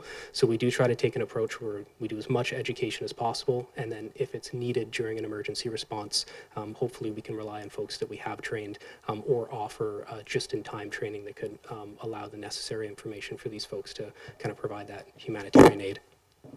Thank you very much. And to save you having to come back to me for any additional comments, thank you for the very readable report. I really appreciate, I think, this format that this document is in. It's extremely understandable. Two, I appreciate the last answer. I always just look at those sort of volunteer opportunities as twofold. One is, as described, the second is also just community building and building that sense of cohesion in the community. And so there's value to some of these voluntary groups beyond the specifics of the volunteer response, but also just to have them build that sort of camaraderie and sense of community as well. So there may be some mechanisms there by which we can kind of use both to our advantage. With that, thank you very much, Chair. I'll hand it back. Thank you. Over to you, Councillor Green. Thank you. I just have one question, and through you, first of all, thank you very much for the report and for being here to answer questions. It's really helpful. I often get this question, and it's a difficult one because it's hypothetical, and you partially answered it in your last response. But if an emergency hazard or vulnerability occurred tomorrow, how would you describe our state of readiness or level of readiness in Oak Bay at the moment, our current state of readiness? And it's just, I get this question from a lot of older residents who are not aware as they should be, perhaps. And I know it's a difficult question. I don't expect a full answer, but thank you. That is an excellent question through the chair. I wish I had the results right now from our community survey. We did have some specific questions in there about individual and family emergency preparedness levels. So one of the key pieces for having a resilient community is having individuals and families as self-sufficient as possible. And I know everyone quite often thinks about the 72 hours or 3 days of personal preparedness, but a lot of the emergency programs on South Island have moved to 7 days, and they did so, a good 15 years or so ago. There was a series of significant wind, severe weather events in around 2006, 2007, 2008, and within the region we did have numerous households that were in shut-in situations for 5 to 7 days. So the 7-day piece is really something for us to focus on. But what percentage of our community is there? We don't know, and that's part of the reason of getting the baseline data and then trying to consistently move that forward and then tailor our messaging and our programs to support that. Thank you. Councillor Appleton. Thank you, Chair. I'll try to keep this as brief as possible. Thank you very much for coming, and lovely to see you, Mr. Lamort. So I guess some detailed questions and then maybe sort of a broader based question that might be challenging to answer. But I was specifically interested in terms of the highest priority items that were identified. Obviously, atmospheric components and items surrounding the 2021 heat dome, and I'm just wondering, at this stage of the game, obviously that was very high profile in terms of an emergency response need that I think might not have, not to say that professionals in your field hadn't contemplated it before, but I think certainly it entered the public consciousness in a way that it hadn't previously. So what has been the provincial level response? I know that there has been some talk of further assistance for, materials and cooling for folks in lower income situations, for support for community-based cooling centers. So what's the current state of play in terms of provincial support for those types of facilities? That's an excellent question through you, Chair. So the province, after the 2021 heat dome, they put together the BC Heat Committee, so the Heat Emergency Advisory Team, partners from various provincial ministries, and I believe there may have been local governments, but I could be wrong on that. But essentially, they developed the BC HARS document. That's the Heat Alert Response System, and that's now become the provincial backbone when we look at response to these heat warnings and then extreme heat emergencies. It's a 2-tier system. The first tier we reached last week, which is a heat warning. There's criteria for daytime highs and nighttime highs to reach that, and then the second tier being an extreme heat emergency. So that's when we've reached that heat warning, and for several consecutive days we're seeing consistent temperatures or trending increase in temperatures, and then the province will declare that as well. The Ministry of Emergency Management, the lead coordinating agency for emergency response in the province, has a series of policies that they outline and update, and one of those policies is their funding policy related to extreme weather, and included in that is the heat component. It's been relatively unchanged since the BC HARS document was produced. It deals with reimbursements for facility rentals, snacks, water bottles, that sort of thing, to support local authorities setting up these cooling spaces if it's deemed necessary during one of those tiered events, so the heat warning or the extreme heat emergency. Further kind of guidance on what funding would be available, I can maybe speak as being a previous employee of the ministry that dealt specifically with the eligibility and tasking for events like this. It's really done on a case-by-case basis with the province for this, so the policies are structured and outlined in a way where it's very much guided by what the necessary response is, and if it falls within that kind of larger eligibility window, and usually it's kind of determined based on the demographics of the community, or maybe some of the specific unique circumstances that are happening with that specific emergency. So it makes it a bit tricky with emergency planning because we can't fully outline what would be reimbursable from the province, but it's one of the reasons we have a great working relationship with the province through our emergency operation centers, with their regional emergency operation centers, or just duty staff to duty staff with the province, to be able to really talk out these kind of case-by-case matters and determine what funding would be eligible and what resources additionally are available from the kind of provincial level to provide assistance should we need it under one of those incidents. Thank you very much for that. I appreciate it. And like I say, I think that the community is now acutely aware of sort of the availability of these support pieces in a way that they weren't just even a couple of years ago. So in terms of emergent need, I think our colleagues in adjacent municipalities are also paying close attention to that. I guess it's sort of a simple question. What is the origin and the provenance of the earthquake hazard map that's on page 23 of the report? I'm not sure that I've seen that and I apologize for nitpicking details out of there, but I'm not sure that I had seen that specific map before. Yeah, that was drawn from the BC Geological Survey. So they do a series of risk maps based on a number of risk factors, soil type being one of them, slope for a landslide being another, etc. Perfect, thank you. And just to conclude, Chair, this has been this is a difficult question because I know that staff is getting variations of the same question and are getting put on the spot in the absence of provincial direction. So I apologize, and I'm going to revisit back to this. But I guess I'm just curious as to I guess, pending certain types of operational components or some details that will flow out of this plan based on upcoming provincial direction and upcoming provincial standards.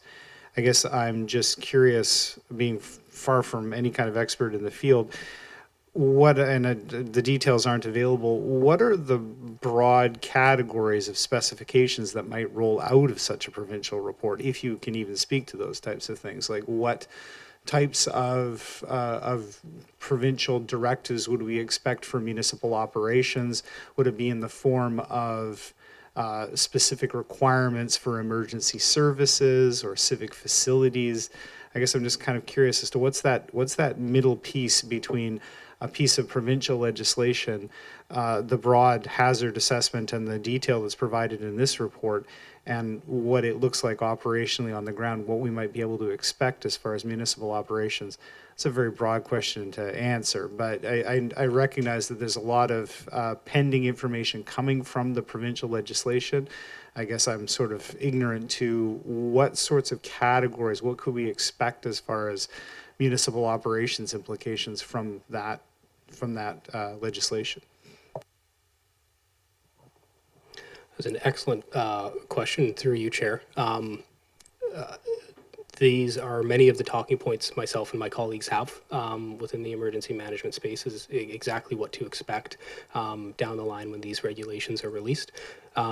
I guess to preface it by saying it would, this is just me surmising, but when you look at the core principles that the province used to develop the Emergency and Disaster Management Act, they really are rooted in United Nations Sendai principles for disaster risk reduction. And that in itself is really based in a whole of society and a whole of government response to emergency management across all four phases, so the mitigation, preparedness, response, and recovery. So if I were to surmise, and what we see as well when we read the new statute, is I believe there will be much more requirement operationally to liaise with adjacent jurisdictions. The mayor brought up as well earlier the requirements for Indigenous engagement and consultation and cooperation prior to an emergency event and both during an emergency event. So I think we'll see operationally some agreements that will maybe shift some of the processes that we have in place there. But beyond that, I wouldn't be able to say too much more in terms of what they may have in the pipeline until we read those regulations. Short of, I guess, the legislation being far more comprehensive in itself. I think, Chief, the previous EPA was how many pages? 19? Well, I think where Mr. Tolson is going is the former Emergency Program Act was extremely succinct and very easy to understand. The current legislation, being EDMA, is extremely complex and challenging to follow, to say the least, and how the regulations will come out to pair with that, we're all waiting to see, and none of us really have a crystal ball at this point. I think Mr. Laporte has one more item. As we wait for the regulations, doesn't mean we don't know what to do, because there's a whole series of best practices out there that we've learned from decades just in British Columbia, but it's happened elsewhere in North America where we share experiences in emergencies. Good example is for the water infrastructure that we've been talking about, we would prepare a business continuity plan. Business continuity for the municipality means that service continuity, the water supply. We're going to continue that. And we would prepare that business continuity plan for the municipal infrastructure. Regardless, we don't have to wait for the regulations in order to do that.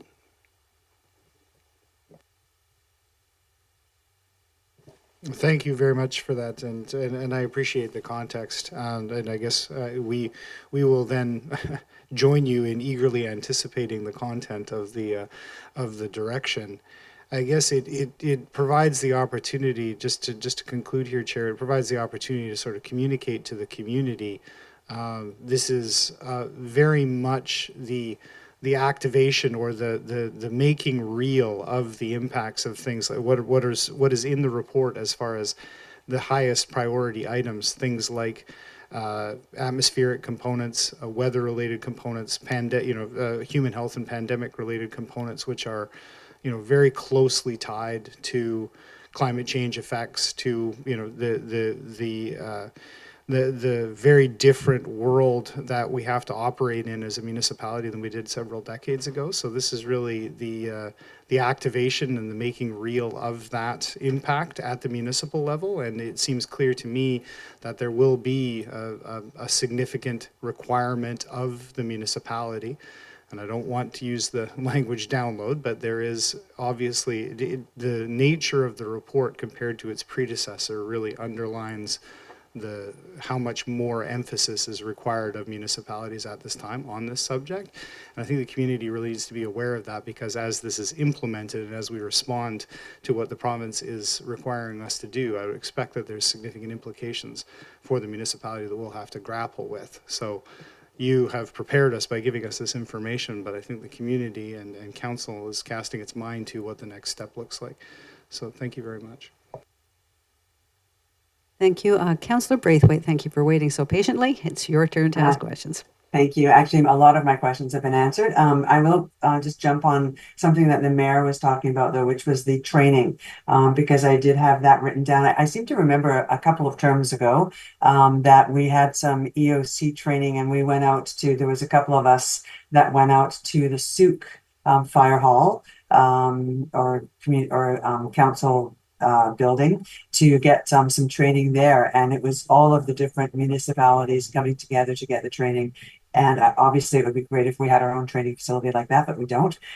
Maybe one day. But would we be looking at, when you talked about the training, would we be looking at doing it specifically for only Oak Bay Council, or would we be piggybacking on with other municipalities for training when it comes to that time that you said in the fall? Go ahead, please. Through the chair. So the program that we were envisioning at this point was strictly for Oak Bay. Typically, the province does put on emergency management training for elected officials following election cycles. And then beyond that, then typically is up to each local government to come up with a plan to provide ongoing support. We've had a bit of I think a broken cycle on how we're doing that. So now we're trying to, set up the plan. So we've got, our volunteers, our staff, and elected officials all participating in a program moving forward. But at this point, it's really to support from within Oak Bay for Oak Bay. Thank you. And then my other comment was around the information that was in the report today. I'm a Blockwatch captain, as many other people are, and I know that's one really great way of getting information out. And Mr. Tilson, you talked about getting the information out to the public in a system similar to what the Cool Kit does, and I think the Blockwatch program obviously is really designed for that. And I know that when we do our next block party, we'll be doing something around emergency planning, so it'll be great to be able to share this report. And I'm assuming that it would be you, if we were inviting someone to come to a block party, that it would be you, Mr. Tilson, that would be coming to perhaps speak if we needed someone to speak. Through your chair, yeah, definitely. That's a conversation that I've had with Oak Bay Police Department, as well as they reinvigorate their Blockwatch program, is kind of strengthening those ties between the emergency program and Blockwatch. I spoke at the last luncheon that they had and gave a speech on tsunami preparedness during Tsunami Preparedness Week, and I'm more than happy to speak at Blockwatch events or also write content for the newsletters that come out from for the Blockwatch program as well, and just really reinvigorate that relationship between Blockwatch and the emergency program. Because like you said, it is an existing network throughout Oak Bay that unites various communities together. And I think the best success we have in developing a neighborhood emergency preparedness program is to use those existing structures and build on them as much as we can. So not reinvent the wheel, so to say. Yeah, thank you very much. And also to reiterate some of the other comments, this was a great report. So thank you very, very much. It was very easy to read, very easy to follow. Has some great information in there that I think is going to be so beneficial to our community. So thank you very much. Thank you, Councillor Braithwaite. I just have a few questions of my own. Many have been answered, and I thank you. And then after I've asked if there's any second-time questioners, and then there may be members of the public. This is subject to public input, so that's where we're heading. This is a question for the consultant, and I'm sorry, Mr. Consultant from Smart Risk Control, but I didn't actually catch your name. What's your last name, please? It's Lamorte. Lamorte, Mr. Lamorte. Lamorte. And if I may, this question is probably for Mr. Lamorte. In the report, you have identified collectively 11 vulnerabilities and 11 hazards of interest. And I was curious to know, is it just magic that it matches an 11-11? That's sort of the first part. And would these be typically the same set you would see in any coastal community in British Columbia, or are they really refined and specific to Oak Bay? How much of this is Oak Bay and how much of this is just in general what people would be identifying in their communities? Very good question. It is specific to Oak Bay. There are other communities that have many more chemical sources of hazard, for example, or extreme wildfire. You do have some wildfire risks here, but not as extreme as other places. So it's very much Oak Bay. And it is just happenstance that it's 11-11. Thank you very much. My next question is really just, it's a comment and a question. You have said yourself in your presentation, Mr. Tilson, that or maybe it was Chief McDonald, that the risk assessment that we have here, very accessible, very readable, is not a plan in and of itself. So just thinking ahead, is a plan actually just a bunch of stuff? It's a bunch of smaller plans that are operational. It's a bunch of guiding documents. It's a bunch of cooperation agreements between municipalities. And if that's the case, is there any place eventually where you see that great big network mapped so that you can actually see what your response is to the risk? I think Mr. Lamorte would like to answer this one. Please, go ahead. What a great question. We've been struggling with that in the province when the province used the term an emergency management plan and did not define that. And we deal with plans as action items in response. Who's going to do what, when, how, and why? We deal with the recovery plans. Again, who's going to do actions in there? A mitigation plan. What mitigation steps need to be taken and who's going to do it? How much is it going to cost, etc.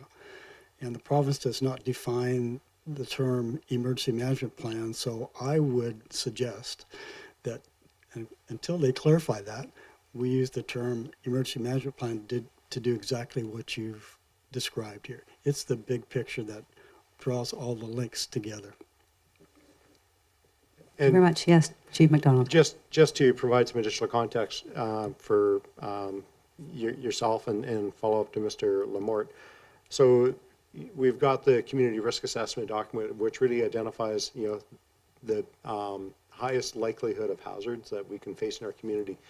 We have a community response and recovery plan. So that is an all hazards plan. It is the general plan, and then this document helps provide the specifics as far as the risks, as well as within the all hazards plan, there are some other risk assessment pieces that are incorporated in there. But that's really the strategic plan, and this piece really helps feed that.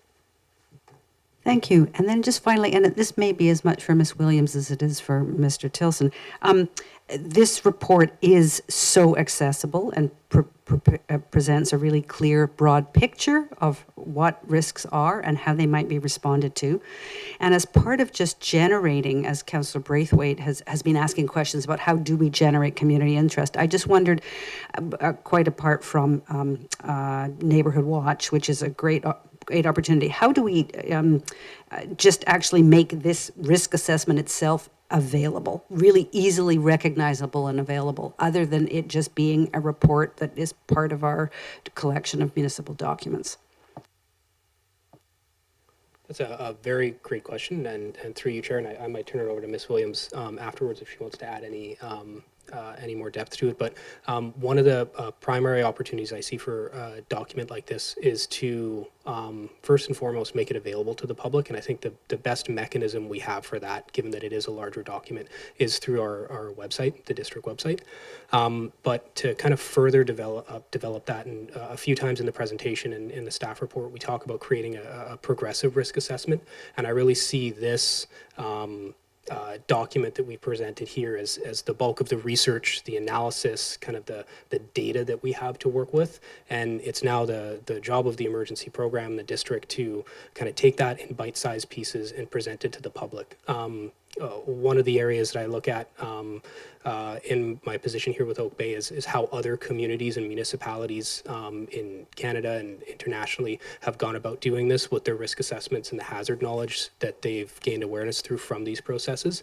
And a lot of it is in education programs on their websites for younger children, more infographics and kind of visual opportunities to get some of this key information where you don't have to read it. So again, kind of pushing that general priority for accessibility. But I guess to summarize that, I see absolutely making it a public document on our website, and then kind of as we develop the website and modernize that and kind of reinvigorate that as a community hub, so to say, virtually, to really build the emergency program splash page out to offer educational pieces on this. Splash page. That's a good word. That's a good phrase. I did mention you by name there. Would you like to add anything, Ms. Williams, or is that all covered, do you think? Thank you, Chair. I think Mr. Tilson covered that beautifully. Thank you. Thank you. So those are all my questions. I see already one hand to ask additional questions. So I'll, Eddie, if there are any second-time councillor speakers, and then I'm going to move to opportunity for public input. Councillor Green, please go ahead. Thank you very much, and through you, thank you, Mr. Tilson. And my only comment or response to the website format is that we have visually impaired residents in Oak Bay, probably a higher percentage than we might think. So I'm just suggesting that we need other tools to educate and to get the information out to people. And we do have a newly formed accessibility committee as well, and Councillor Watson is our liaison, but I think it's a really critical point, and some people are not online. They just simply aren't. So we have to figure out how to reach those folks as well. But I appreciate your comment. Thank you. Thank you, Councillor Green. Anybody else? No. Then I'm going to, please stay where you are, staff and consultant. I'm going to just, I don't see anybody online. I only see staff members' names and Councillor Braithwaite. But is there anybody in the audience with us tonight who would like to come to speak to us about this item? I see nobody moving forward, so it looks like there's no further questioning. You're not under the gun anymore. So with that, there are two recommendations made by staff, and thank you very much. A seconder, please. Councillor Appleton, I'll take that. Usually no discussion. I'm calling the question. All approved for. Thank you. That's carried unanimously. Thank you, Councillor Braithwaite. I saw your hand. And there's a second recommendation. Would anybody like to move that? Move staff recommendation. Thank you, Councillor Appleton. Seconded by Councillor Green. Is there any comment or discussion? This is the recommendation that the community risk assessment be reviewed and updated upon the release of all Emergency and Disaster Management Act regulations. Any further question, query, discussion before I call the question? No, seeing none, I call the question. All in favor? That is carried. Thank you, everybody. And again, thank you very much for the excellent piece of work. It is very, very accessible. And wow, 10 months. So you've been doing a lot of work, Mr. Tilson, with your team, with your small team. So again, very much appreciated, and thank you for your time. Good evening.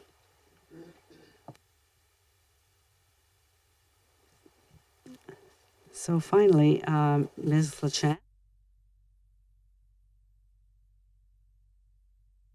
To introduction of amenity cost charge and development cost charge programs. And again, I understand that there is a presentation from staff and that Ms. LaChance will probably be joining us online and some slides will be going up.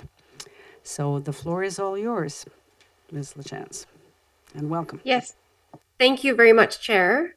Good evening, everybody in the room and online. I'm hailing from Quebec City tonight, so good evening from Quebec City. I'm sorry I can't be there in person, but I am happy to be in attendance to provide a brief introduction of item 7.2 for Mayor and Council and provide a brief introduction of the presenters here with us tonight from Urban Systems. Under item 7.2 in your agenda, you will find a cover report, an agenda for the presentation, and the presentation itself. As background, on December 14th, 2023, Council approved timelines and prioritization for the Housing Action Program, and more specifically, Council Priority Project number 80, which provided direction to proceed with development of the amenity cost charge and development cost charge programs in 2024. Work on this project was launched in February 2024 with significant progress made to date. Urban Systems was successful proponent to assist staff in developing these programs for the district. The intent of this presentation is to provide Mayor and Council with an update on progress, a program overview, and also to provide timelines and bylaw approvals planned for this fall. Once completed, the district will have aligned both the amenity and development cost charge programs with recent provincial changes in legislation, and in the case of the development cost charges, have implemented the first charges of this kind for the district. These programs are significant in that they are assistance to the district in funding the cost of infrastructure and amenities, and to support that increased housing supply, which will lead to growth in our community. The report is for information, so there is no staff recommendation. I'll now introduce, just provide a really brief introduction of our presenters, Sean Heffernan and Laura Bernier, who I see you have joined us at the table. Sean Heffernan is a project lead for this project, as well as a senior local government advisor with Urban Systems. Extensive experience working in municipal planning, specializing in policy development, in transportation, infrastructure, and community development. Laura Bernier is a strategic services consultant with Urban Systems on this project, and also brings her extensive experience helping municipalities and regional districts to develop development cost charges and community amenity contribution programs. With that, I'll pass back over to you, Chair, or over to Urban Systems if you're comfortable to proceed with the presentation. Thank you. Yes, thank you, Ms. LaChance. I'm sorry we're keeping you up so late. It is midnight in Quebec City, I think. So thanks for hanging in there. And now over to you, please, our presenters. Thank you. Thank you very much, Rena. Thank you, Mayor and Council, for having us tonight. I know it is getting a little late, and the climate community risk assessment is definitely going to be a tough act to follow. That was really interesting to watch. But we're hoping to keep our presentation relatively brief and then provide lots of question times afterwards. Regretfully, Sean Heffernan couldn't join us tonight as he had engagements and travel himself. So with me is Samantha Bowen, my colleague, and also a DCC and development finance consultant who's been working on the CRD. You might recognize her from some of the involvement doing lots of council presentations. So I'll provide that introduction for Sam. And then just a couple of notes as we get into this. We did really want to have a educational session with council, given that this is a new DCC program, new ACC legislation, and council will be asked to make some key decision points throughout this process. So we wanted to make sure there was lots of time to really delve into some of the questions around some of those points. So without further ado, if I can figure out how to use the remote. I cannot.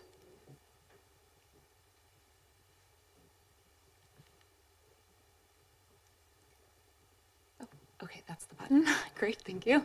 We'll be doing a brief DCC overview. We'll cover the program development of a DCC program, a little bit about implementation, and then provide some community comparisons, which we can revisit in the question period afterwards as well. From there, we'll introduce the ACCs, which are a new piece of legislation, and then we'll get into our next steps and timeframe, as well as opportunities for discussion. So without further ado, I'll hand it over to Sam.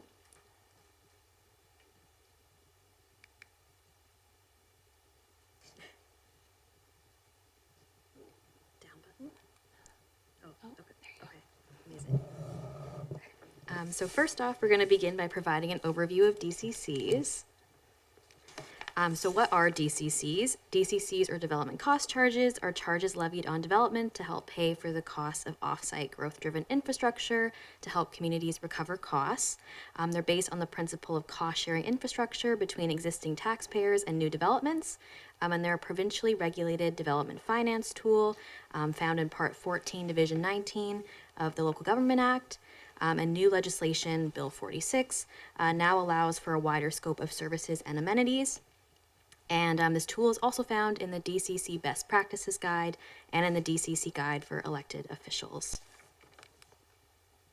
So why use DCCs? DCCs are based on the principle that growth pays for growth, and through doing so, foster a fair and equitable approach where growth pays for growth and infrastructure costs are transparent, create consistency for the development community through a clear policy framework, ensures certainty that services support growth and development, minimize financial risk to the district, and ensure timely processing of development applications. And why now? Currently, the district does not have a DCC bylaw in place, as the district has had limited experience with population growth, but recent changes to provincial legislation, such as Bill 46 and the small-scale multi-unit housing legislation, have resulted in a need for a new approach to funding growth-related infrastructure, thereby promoting financial sustainability. So returning now to our overview of DCCs. DCCs are collected at one of two times. So at subdivision when creating single-family or low-density development sites, or at building permit when constructing multifamily, commercial, industrial, and institutional developments. So two additional key elements of DCCs are the land use categories and units of charge, which serve as proxies to reflect the impact of different built forms on infrastructure services. In our experience, using a density gradient, as seen in the table to the right on the slide, is the best practice, as is charging residential uses per unit and non-residential uses per meter squared of gross floor area.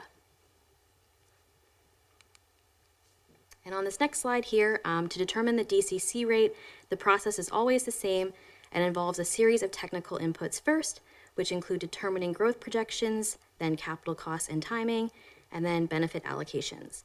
Benefit allocations are determined on a project-by-project basis and the extent to which each project benefits new or existing development. These technical inputs are all prepared with district staff. And then next is the municipal assist factor, which is the amount that the district must chip in towards all growth-related projects. This is the key policy input for council that ultimately affects the final technical input, which is the rate calculation on the far right there. And we'll go into more detail on some of these elements in the subsequent slides. So going into a bit more detail on project eligibility, as you can see here, we have a table that overviews what DCCs can and cannot fund. So DCCs can be used to fund infrastructure and studies related to transportation, water, drainage, and sewer. Can also be used to fund park-related work, such as land acquisition and park improvements, and also facilities, so fire protection, police services, and solid waste and recycling facilities. And on the other side of the table, as you can see, DCCs cannot be used to fund infrastructure or parks needed to serve the existing population, so for example, deficiencies or asset replacement. So in other words, ACC projects or DCC projects must be growth related. They also cannot fund operations and maintenance costs and community buildings, which are eligible instead under ACCs. And then next, to go into a bit more detail on the benefit allocation component. So each project is assigned its own benefit allocation, which can range from 1% to 100%. The diagram on the slide highlights some rationales for the benefit allocations. So for example, 0% would serve only the existing population, therefore the project would not be growth driven and wouldn't be DCC eligible. If it was 50%, the project would serve both new and existing population. Some DCCs can be recovered from the project. And then finally, we have 100%, in which case the project serves new population only. It is fully driven by growth, and the maximum project cost can be recovered. And now I'll pass it back to Laura to continue with the overview. Thanks very much, Sam. I have realized here that there is a slide that I'd like to show Council just before getting into this example that seems to have moved a little bit further down. So, two key factors that are often confused in the DCC programs that can be a little bit, that often get conflated are the benefit factor or the benefit allocation that Sam just presented, which is really done on that project by project basis. The principle is that every single project, we're analyzing what the cost sharing ratio of that project is. And then the other principle, one that Sam mentioned a little earlier, that municipal assist factor. So for the municipal assist factor, this is actually a legislative requirement for each local government. Local governments must assist development between 1 and 99% of the DCCs. So 1 being the least amount of assistance that's being provided, and 99 being you're essentially funding the entire program. Most local governments are funding between 1 and 10% approximately. So a key thing about the assist factor here, whatever is contributed by the local government has to be made up for through non-DCC revenue. So typically that comes in the form of general taxation. So if you provide a higher level of assistance on your DCCs, you're essentially typically increasing general taxation or some other funding mechanism. So the proposed rate increase, assist factor that will go forth with our modeling for now would be 1%. And eventually that's really up to the discretion of council to decide what level of assistance they want to provide to the DCCs. It's entirely council's discretion. So with that, we did want to guide everyone through a bit of an example here. So essentially what we would be doing with the DCCs is determining a project list, basically those capital costs and the timing of those projects. And then if you were to say have a $1 million project, that would get the benefit allocation would be factored onto that. So in this scenario, we have a 35% growth driven project. So the benefit factor is 35%. Likely aligned maybe with population growth or just above population growth. And then 65% of this project would benefit existing users, existing taxpayers in the community. So on the top line, we have the contribution that would be provided by developers versus the district. So if there's a 35% growth-driven project, you would have $350,000 worth of that $1 million project. That would be the responsibility of the developer. From there, you would also add on the assist factor, so that 1% assistance to the development community would be taken off those developer shares, and then you have a breakdown of the shared costs of $346,500 from developers and $653,500 from the district or the municipality. So it really is a cost-sharing approach here, and that really is to emphasize that. So, from a broader context, that's the project by project example. DCCs in a nutshell are the total recoverable costs that we just saw. So essentially that $346,500, and you would take that cost and divide it by your total growth. And we would do that by the number of units or the number of square footage of commercial, industrial, and institutional use.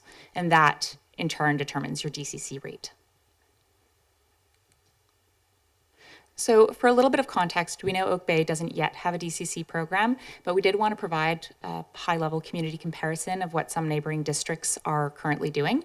Many of these are are either anticipated updates or there's a proposed update underway. So you can see this is our low-density residential comparison on a per-unit basis.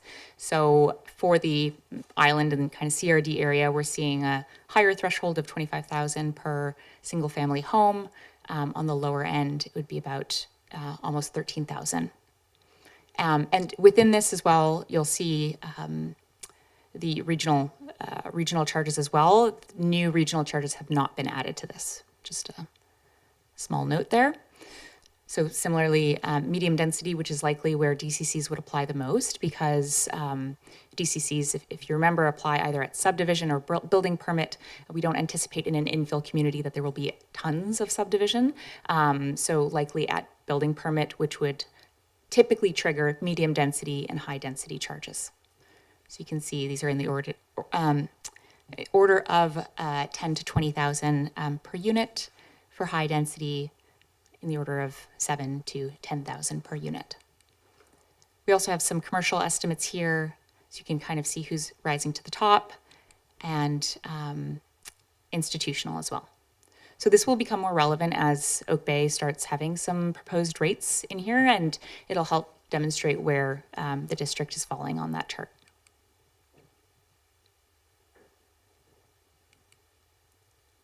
So a few pieces to note on the implementation. We've already covered the municipal assist factor. A couple of other points though. Engagement is typically best practice on the DCCs. We find that the development community is the most interested in DCCs. The best practice guide suggests you can go to the public as well. However, typically developers are the ones that want to know about these rates. So once the draft DCC rates are developed, typically what we would do is propose those draft rates to council first, reconvene in this with this audience, and then engage the development community to have a discussion about what those rates are.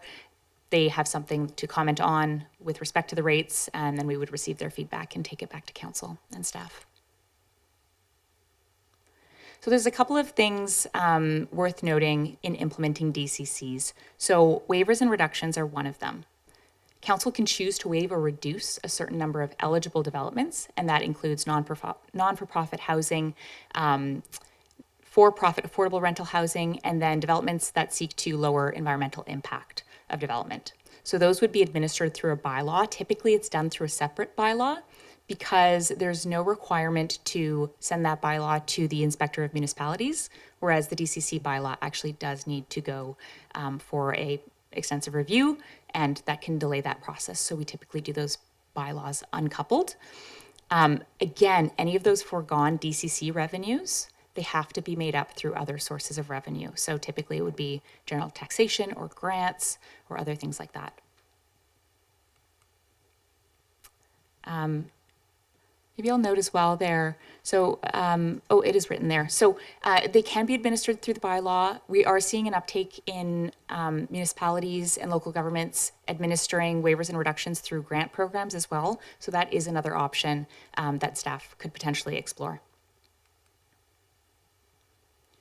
So in-stream protection, this is really once the new rates have been developed, once the bylaw has been adopted, there is a 12-month grace period that developers have in order to have the grandfathered rates in place. So if they have submitted a complete development application, and that's an application that has been paid, it's complete, and it's been received by staff, they then have 12 months from that date to kind of move through that process and be grandfathered under the old rates.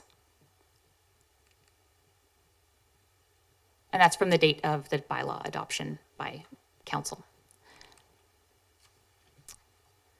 Okay, so we also wanted to introduce amenity cost charges, which are very, very similar to development cost charges. There's new legislation that's allowing the purview of development cost charges to expand.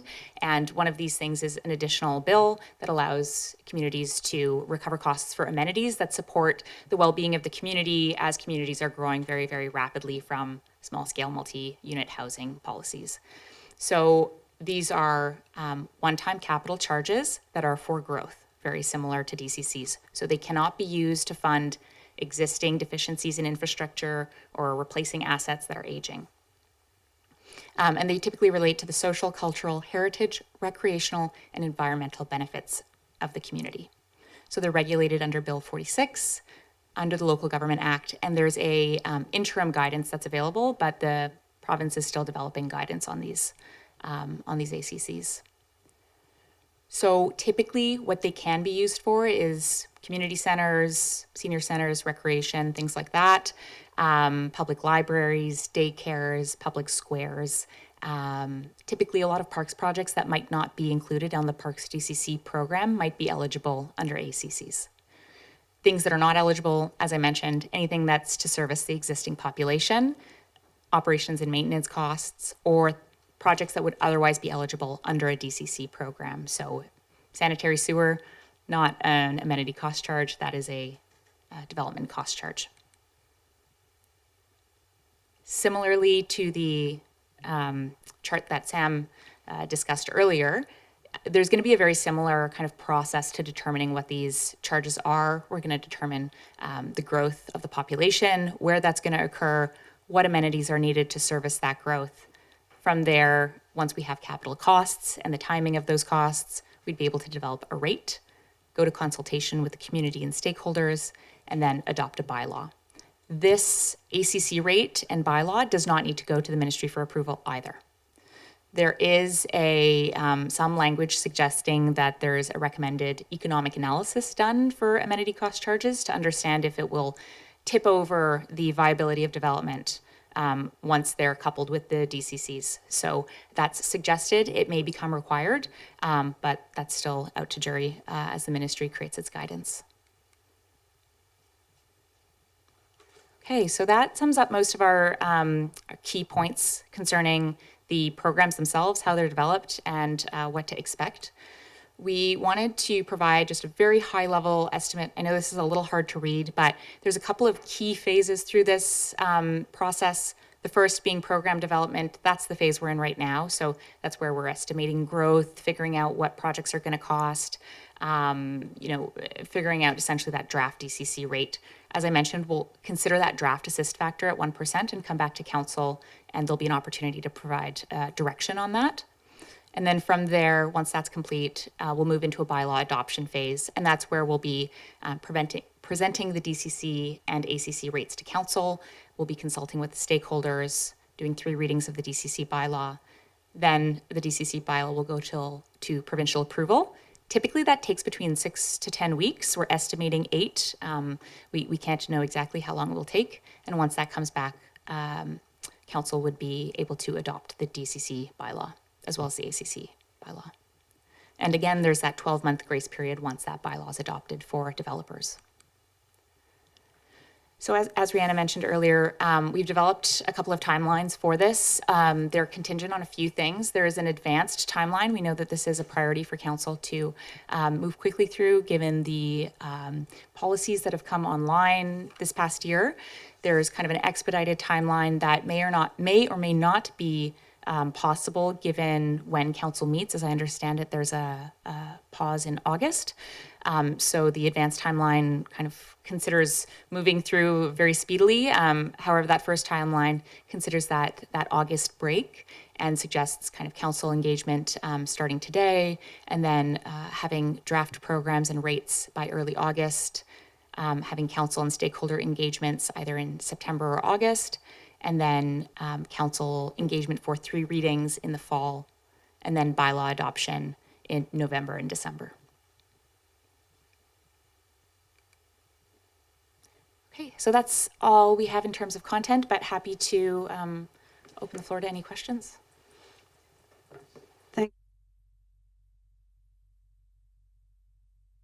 Bay. We haven't done this before, although many other municipalities have, so we look forward to hearing your guidance and response to any questions. So I'm starting a speakers list. Would anybody like to ask questions? Mayor Murdoch. Thank you. I do consider the report and the presentation to be fairly comprehensive. There's not a lot, I think. I'm just curious, in that report back to council then, does that include sort of a list of is it this list of potential projects included in that report that we have to refer to it to I guess, get provincial approval to justify the ACC and DCC program? Through you, Chair. Through the chair. Thank you for the question. At this point, we don't have the project lists yet. This was really intended to just build education and momentum around the DCC program itself. There are some modeling components that we're still awaiting for some of the underground utilities. We're well advanced on many of the programs and very close to developing rates once those come through. However, with the small scale multi-unit housing legislation, there's obviously some complexities in determining what growth will affect the district, and so currently we're working with the district staff and other consultants to take those inputs and really refine them and make sure that we're getting those right. Great, and that'll come back in the fall, if that's my understanding. So those would come back in August or September 9th, I believe. Oh, I don't have the presentation anymore. So yes, I believe either, in an expedited fashion, we could bring those back in August, but given the council break, likely on September 9th. Great, thank you. My only other question here is just, I was when understanding all the criteria and looking at the money allocated, I noticed like in Victoria, for example, they look like they have about $9,500 for roads with as part of their small things. I'm curious if they're not expanding the number of roads, so how does an entity actually justify that kind of amount for roads if regeneration and renovation of existing assets don't qualify? Through the chair, that's a wonderful question. So part of the roads, the main projects in the City of Victoria's roads, DCC, are things like complete streets, active transportation, sidewalk and intersection improvements, crosswalks, new trails. So all of those can fall under the transportation DCC. As you mentioned, Your Worship, there are not many new roads to be built in Victoria as an infill community. However, the burden that is being shifted from roads to active transportation does justify a modal shift that relieves the roads from growth. And so there's a strong argument that things like bike lanes really do relieve traffic and congestion and the need to build out further road infrastructure. And so that's where a lot of those projects, come from to drive that rate. Great, thank you. That's all my questions. Thank you, Chair. Thank you. I have Councillor Appleton next, and I'm looking for people to add to my list. Okay, go ahead, Councillor Appleton. Thank you, Chair, and through you to our guests, thank you very much for coming. And granted, there is, again, information to be announced and to be defined from the province with respect to ACCs. But I'm having a hard time putting my head around sort of the rate for ACCs and, being able to use, funds for community facilities, but not those which would benefit the existing population. So I'm kind of having a hard time putting my head around how you would do that, in terms of a community facility like a library. As the chair of the library board, I'm kind of wondering how at what point do you say this is the incremental amount of more library space that you need, or more provision of that service that you need that is eligible, but is distinct from the existing facility which services the community. So is this a matter of having to set aside ACC funds into a dedicated reserve until such time as a facility upgrade is done, or how is that projected to look as far as community facilities go? Through the chair, thank you, Councillor Appleton. Yes, so for the yes, ACCs and DCCs will have their own reserve accounts. Each DCC utility will have its own dedicated reserve account. So, for instance, sewer has a reserve that it builds towards. As you saw in the community comparison, each of those rates goes towards its own reserve that has to be managed as its own kind of business or cost center. And so one reserve can borrow from another, but essentially all of the accounting does have to come back to demonstrate that those are discrete pieces. And so with the ACCs, I can hear the,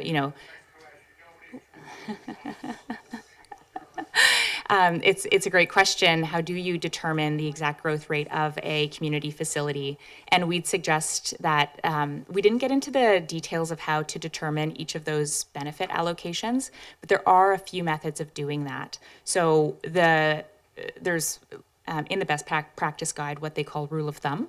That's the ministry's term for identifying the benefit allocation. There's also kind of capacity increases that are typically used for underground and linear facilities and infrastructure, which are determined by flow. How much have you increased the flow for the new population? And so for ACCs and facilities, we would typically use population as the floor. So that would be the third way of determining a benefit allocation, which would determine that cost sharing. If the district were to grow by 20% over 20 years, we would ensure that the amount contributed by the development community would at least be 20% on that project. And then from there, we would create, once the projects are created, there might be an argument for a new wing that wouldn't be needed if the community weren't to grow. And that's where we rely on staff for understanding those projects, or for other studies that have been done to suggest that a capacity increase is required. Thank you. If I can continue, Chair, it's an interesting, and I appreciate that, and it's an interesting line of thought, and it brings up a sort of a follow-up question from me, which is to say, population, of course, being a relatively solid indicator of the need for draw-on services and that sort of thing, but doesn't also fully capture the idea of demographic shift that may occur with certain types of housing. Like and much of this is still to be determined for Oak Bay, but both SSMUH, infill housing component, and then any potential, multi-unit or other types of infill density can shift the demographic. Oak Bay has a fairly specific demographic that trends older than the regional average. So, for instance, if the demographic trended younger than the historical average, then we would have need for more things along the lines of childcare facilities and those types of things, which there's a certain baseline need for. So again, it may be difficult to speak to at this stage of the game, but how does the demographic shift get captured in what you're setting aside these new ACCs for? Through the chair. Yes, and I think that the reliance on, sorry, maybe a little loud there. These charges are related back to projects that staff are typically quite familiar with, if not covered through master plans, and they are long-term projects. So as we determine the project list, there's an opportunity to always come back and update the DCCs, typically every 3 to 5 years. Every 5 years would trigger a major update. So if there were projects on that list that were for senior centers that needed to be reallocated towards daycare facilities, for instance, the district wouldn't be beholden towards building a senior center just because it's on the list. Rather, there would be an opportunity every 5 years to adjust that list and those projects to prioritize them and to shift the rate accordingly. So these are really long-term funding mechanisms, and the rates that are set are based on Class D, very high-level cost estimates for projects that are, estimated to be needed over the next 15 to 30 years, sometimes potentially longer, but that would be very typical. And so you're essentially building up reserves for that rainy day when you will need a facility that's potentially quite costly, and that'll support, making that project happen, in addition to the funds that the municipality would also be allocating towards that project. So lots of opportunities to really adjust as we go and grow with the population. Thank you very much. Just one quick follow-up, Chair, with your indulgence. Thank you. And that was going to be another question of mine, was the typical revision timeline for these types of bylaws. And so you're saying 3 to 5 years is a typical or relatively typical timeline. Is the municipal assist factor typically revisited at that time as well? Through the chair, that there are approximately, there are 3 triggers for the bylaw to be amended. So the first, annually, it can be adjusted and inflated with CPI. So the district can update its DCC bylaw schedule to increase those rates annually according to that inflation index, and it can do so for up to 5 years. So essentially, for 4 years, the bylaw can increase with that rate. After 4 years, on the 5th year, that triggers a major amendment in order to continue. If you want to further increase the charges, you would actually have to do a major amendment. A major amendment it allows for updating the project lists, updating the costs, the timing, updating the municipal assist factor, benefit allocations. Really, you're starting from scratch, more or less. Typically, you do roll over projects that haven't been yet complete, but it's really an opportunity to completely revisit the program. There's also a minor amendment, which might be done around the 3-year mark or really when is needed in order to update projects' costs and timing. And so that can be done, for instance, if there is a very, very large project that's on the list that no longer becomes relevant because a grant was provided or, other triggers like that. So that can trigger a minor DCC amendment. Thank you. Councillor Braithwaite, you're next. Thank you very much, Chair. Thank you very much for your presentation. One of my questions has kind of been answered. I was asked by Councillor Appleton, and that was really, and I think that what I heard you say was, my question was, how long can we hold the DCC funds, and can they be held forever, or is there a specific time frame? But I think what I heard you say was that they can basically be held forever for whatever kind of a project they're allocated towards. Through the chair, that's a wonderful question that could get very, very technical. So the DCC funds can be rolled over and they can be used in perpetuity, yes. Technically, they're held in reserves, and they're actually developers' funds that are being held in reserves towards projects. If the district chose not to do any projects and never increase any capital infrastructure despite large amounts of growth, developers could potentially, bat an eye and say, we've provided funding for infrastructure. How is this being used? So, there is a balance towards, the province wants to see municipalities utilize these funds to grow their infrastructure.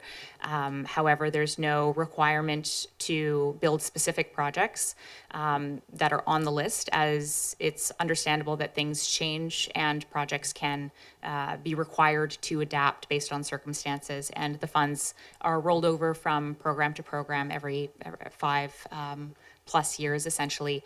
As a program gets older, a municipality will start to under collect because those rates haven't been adjusted. So typically the reserves eventually will just run out if a program is not updated on a 5-year basis. Okay, thank you. And then when you were talking about engagements, you talked a little bit about the developer engagement, but it's not, if we had an engagement session, it wouldn't specifically be just for developers. It would be for developers and residents, correct? That could be at the discretion of council and staff to direct what type of engagement they'd like to see. Our current scope assumes that we would do a developer engagement, but it could potentially be opened up to members of the public if there was interest. In the past, we typically don't see engagement even when held. Members of the public typically don't often come, and it could be open to them. However, there's no limitations to what style of engagement we could do. Thank you. And then I did look at the timelines, and I do have a concern about timeline number 2, and that is basically because of the date for engagement, stakeholder engagement would be mid-August, and in the summertime, for me, I always find that there's not that many people around, and so I think I would prefer to keep mid-September. But my question around the timeline is, has this timeline been vetted by our staff, and for our staff, is this doable within this timeline period? I can jump in on that if you'd like, Chair. Yes, please go ahead, Ms. LaChance. Okay, thank you. And thank you, Councillor Braithwaite, for the question. Both timelines have been vetted by staff, and it is doable based on our current trajectory. There are, items or topics that can come up either at council when reviewing the rates, maybe further direction provided that might change those timelines, or through the public engagement phase. So I think that this is our best estimate or projection at this time, but it is a joint timeline working with Urban Systems. Thank you very much. That's all my questions, Chair. Thank you. I have Councillor Patterson next, please. Yes, thank you, Chair, and through you to the speakers. Thanks for the report. Just to follow up on some of how we will determine this, if the housing targets are by unit and the ACCs and DCCs are generally driven by use or by occupants, how do you correlate the two? Is it simply based on the potential of the unit to house a certain number of occupants, and that's how you build it in? Or perhaps just an explanation of how you correlate those two. Through the chair, thank you for the question. So as you noted, there was that slide with the land use types on it. And so it goes from low density, which is typically your single family home. Then you'll have a medium density, which might include ground oriented units like townhomes, quadplexes. Typically we're starting to include duplexes in low density. We also have apartments, and then industrial, commercial, and institutional uses. So really what those land uses serve as is a proxy for the burden of infrastructure of each of those unit types. And that will, it's a savvy council who I think picks up on some of the details here. We would typically rely on a equivalency factor for each service. And so each type of service would have its own equivalency factor that relates back to those unit types. So for single family homes, there might be an equivalency factor of a certain people per unit for a single family home for water and sewer. But we might see transportation that's determined by the number of trips, which is set out by transportation guidelines. For parks, we typically use a person per household equivalent. And then for institutional, commercial, and industrial, we start getting into even more technical items where we determine how much industrial users would use a park, for instance, versus using roads. Very, very different uses based on each of those types of land use categories. So every service and every land use has its own kind of equivalency factor that determines that. Thank you. Anybody else would like to ask a question? If not, I will. Oh, Councillor Smart, please go ahead. Yeah, thank you. Through you, Chair. Most of my questions have been answered, but I did have one just with regards to, I believe somewhere in the report it mentioned the decision-making point around potentially, in addition to waiving nonprofit housing and sustainable housing, potentially waiving projects that were under the SMOO legislation. And I just wanted to ask about what the provincial recommendations were around DCCs and ACCs with regards to like accessory dwelling units and similar missing middle housing, and also what other, if it's known, what other municipalities are doing with regards to DCCs and ACCs with regards to the SMOO legislation. Through the chair. So for this SMOO legislation, there is a statutory exemption that can be, it's an exemption that can be waived by council to charge or not charge DCCs and ACCs for less than or equal to 4 dwelling units. That can be waived, and you can charge those units if you include that in the bylaw. So that's a bit of a hangover from some older legislation. Regarding the SMOO legislation specifically, I guess I'd be curious to know a little bit more about the question. If you could maybe just elaborate what about the SMOO legislation you'd be interested to understand. Thank you. Through you, Chair. I was just curious, I guess, just trying to battle these two things of being a municipality that particularly needs a lot of these funds for growth, but also wanting to make sure we're not preventing this housing type that we want to see in Oak Bay, like preventing the growth. And so that balance that we talked about. So I guess I'm just wondering about what the province's recommendations were and what other municipalities' approaches are looking like so far with regards to how do we not discourage this kind of housing type, even though we need the funds for growth. Thank you for that clarification. That's very helpful. So the province hasn't come out with any specific recommendations except to suggest economic analysis to support understanding the viability of development. That would be the main provincial piece that we've seen come out to date. As I mentioned, yes, you can you can exempt specific unit types that we reviewed already, and you can exempt for less than 4 dwelling units as well through the bylaw. So that's one mechanism that's in place. Additionally, less than a $50,000 building permit could be exempt through that same mechanism. So there are a few things there. For the SMU legislation specifically, there may be some quadplexes that are built entirely new, but what we anticipate seeing is the conversion of existing homes into those types of units, and that would really align with what that policy is intended to do.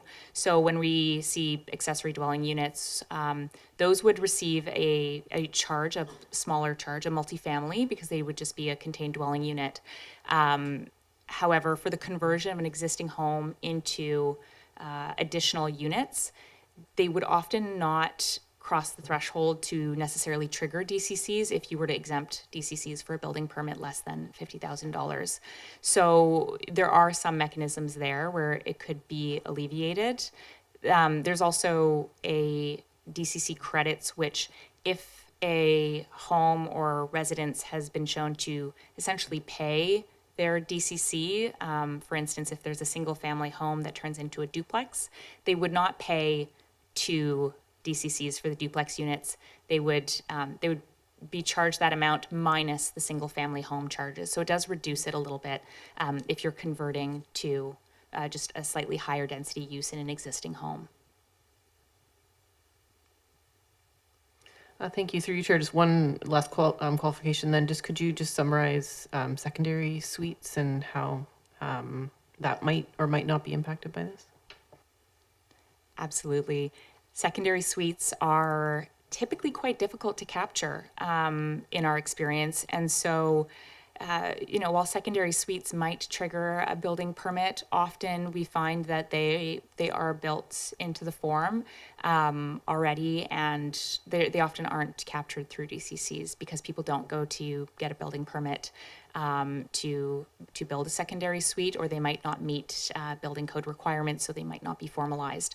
Typically, what we do is actually include all secondary suites as an assumption that there's a secondary suite in most homes in that single family dwelling unit. So there are some assumptions around a single family home that support the number of suites that we would want to include and build that into the rate.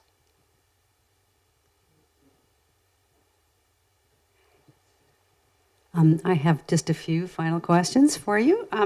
Thank you very much for walking us through this with lots of clarity about all the ins and outs of doing this and who has to approve what and by when. I just wanted to understand the sort of the sets of uses that you outlined that you can apply these to, and to what extent that is really preordained by the province in their guidance or in the statute. Does it actually say what all those things are and you can't add them or change them? Or can you sort of customize your types of housing, or is it always going to be multi-unit or small scale? How much latitude is there at the local government level? Through you, Chair. It's not required to use those land use types. However, it typically does make administration of the DCC program more streamlined for staff to use a series of, for instance, the institutional, commercial, and industrial. There could be additional types of uses in there. You could have heavy, light commercial, light industrial use if there was really a need for that. However, it does increase the administrative burden on the DCC program. So hence trying to keep a balance between really balancing the infrastructure burden that each of these uses cause with trying to minimize the number of categories that are there.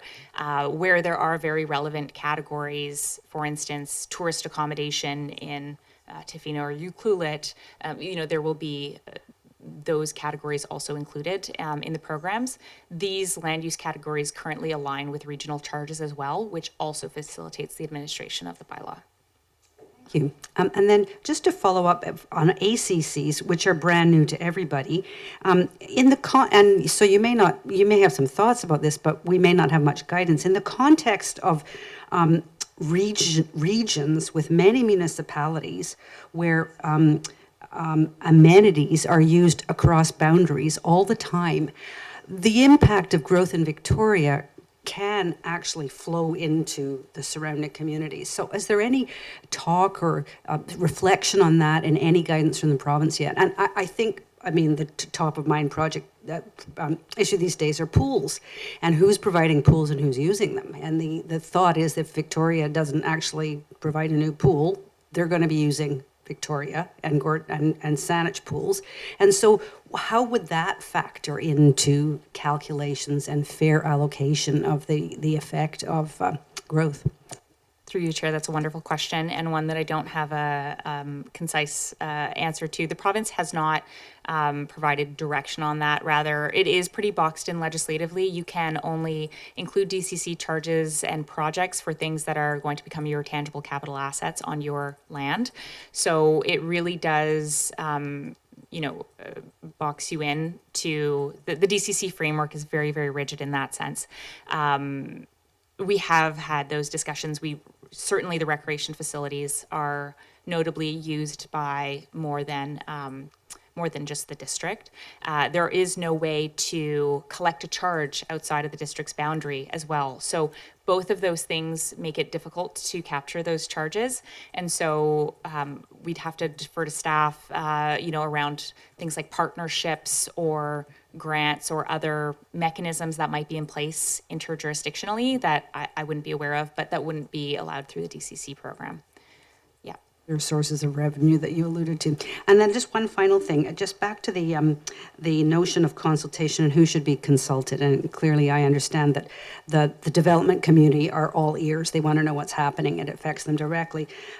And I can also see why individual citizens may not really care, because this isn't necessarily it doesn't apply to them directly, except to the extent that general tax revenue may be hit up if you don't use anything, if you use something higher than 1% as your factor. But what about other interest groups who may be following this in terms of around housing affordability? Are there any other, in your work with other jurisdictions, do they ever tap into other groups who may actually benefit from a seat at the table when you have that sort of consultation? I think like social planning councils or, that comes to mind as one, but there may be others.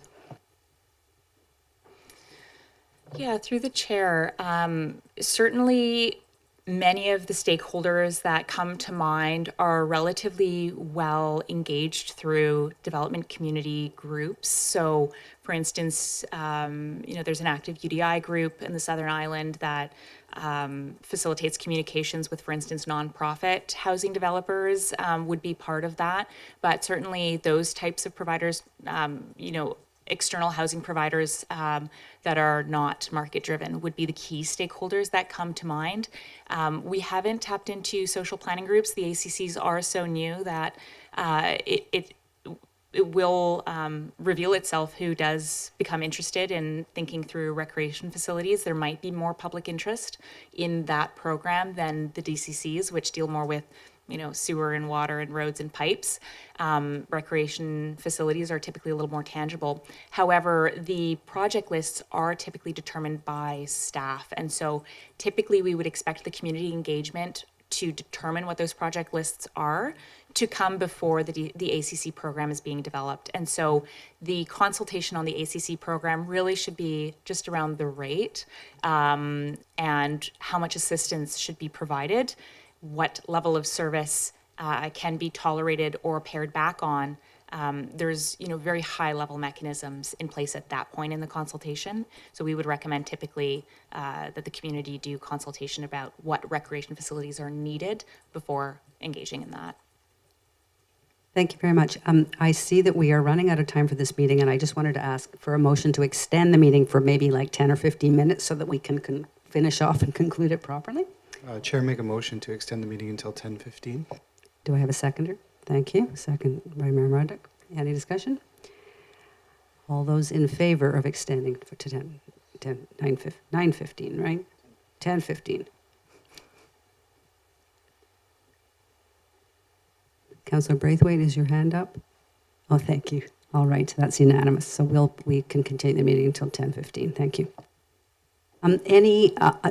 Before we close out and I seek a motion to receive this information, anything else for the consultant or the staff? Go ahead, Councillor Smart. Thank you, through you, Chair. Is it possible, and this perhaps is already being planned, but when we have the next touch point, to get an estimate of what our 1% or greater municipal contribution might look like from order of magnitude point of view? It's hard to understand the magnitude of what some of these numbers might be, and I realize it will be a guess. But is that kind of information something we might see at the next touch point? Through the chair, absolutely. We can make that, very clear in the next presentation. As we develop the rates, we will have an estimate of that. So we will be able to precisely tell you. Thank you. Anything else? I don't see anything else. Thank you very much for giving us a heads up about, well, first of all, good background information, a heads up about what's coming and what to expect next. And we look forward to that. This is, pretty exciting for Oak Bay to be thinking about recouping some of our costs other than out of general revenue. So you are free to go. So thank you for your time this evening and for staying so late in order to do this. Also, thank you, Ms. LaChance, for joining us from Quebec City. You are now free to do whatever you want to do at 1 o'clock in the morning. Thank you very much. Chair, motion to receive the staff report. I need a seconder, please. Thank you very much, Councillor Green. Usually no discussion, so I will, that motion is on the floor. All in favor? That's approved. And I will move that our guest's presentation be received. Seconded also by Councillor Green. I saw that. Thank you. And I call the question. All in favor? Carried. Thank you very much. That takes us to item 8, which is new business. I wonder if there is any. I'm not seeing any hands going up. I'm looking at Councillor Braithwaite. All right. Thank you very much. So no new business. So now I'd like a motion to adjourn, please. Oh, I'll look to Councillor Appleton. Councillor Appleton, thank you. And a seconder. I will take somebody else. Thank you, Mayor Murdoch. All in favor of adjournment? So be it. Thank you.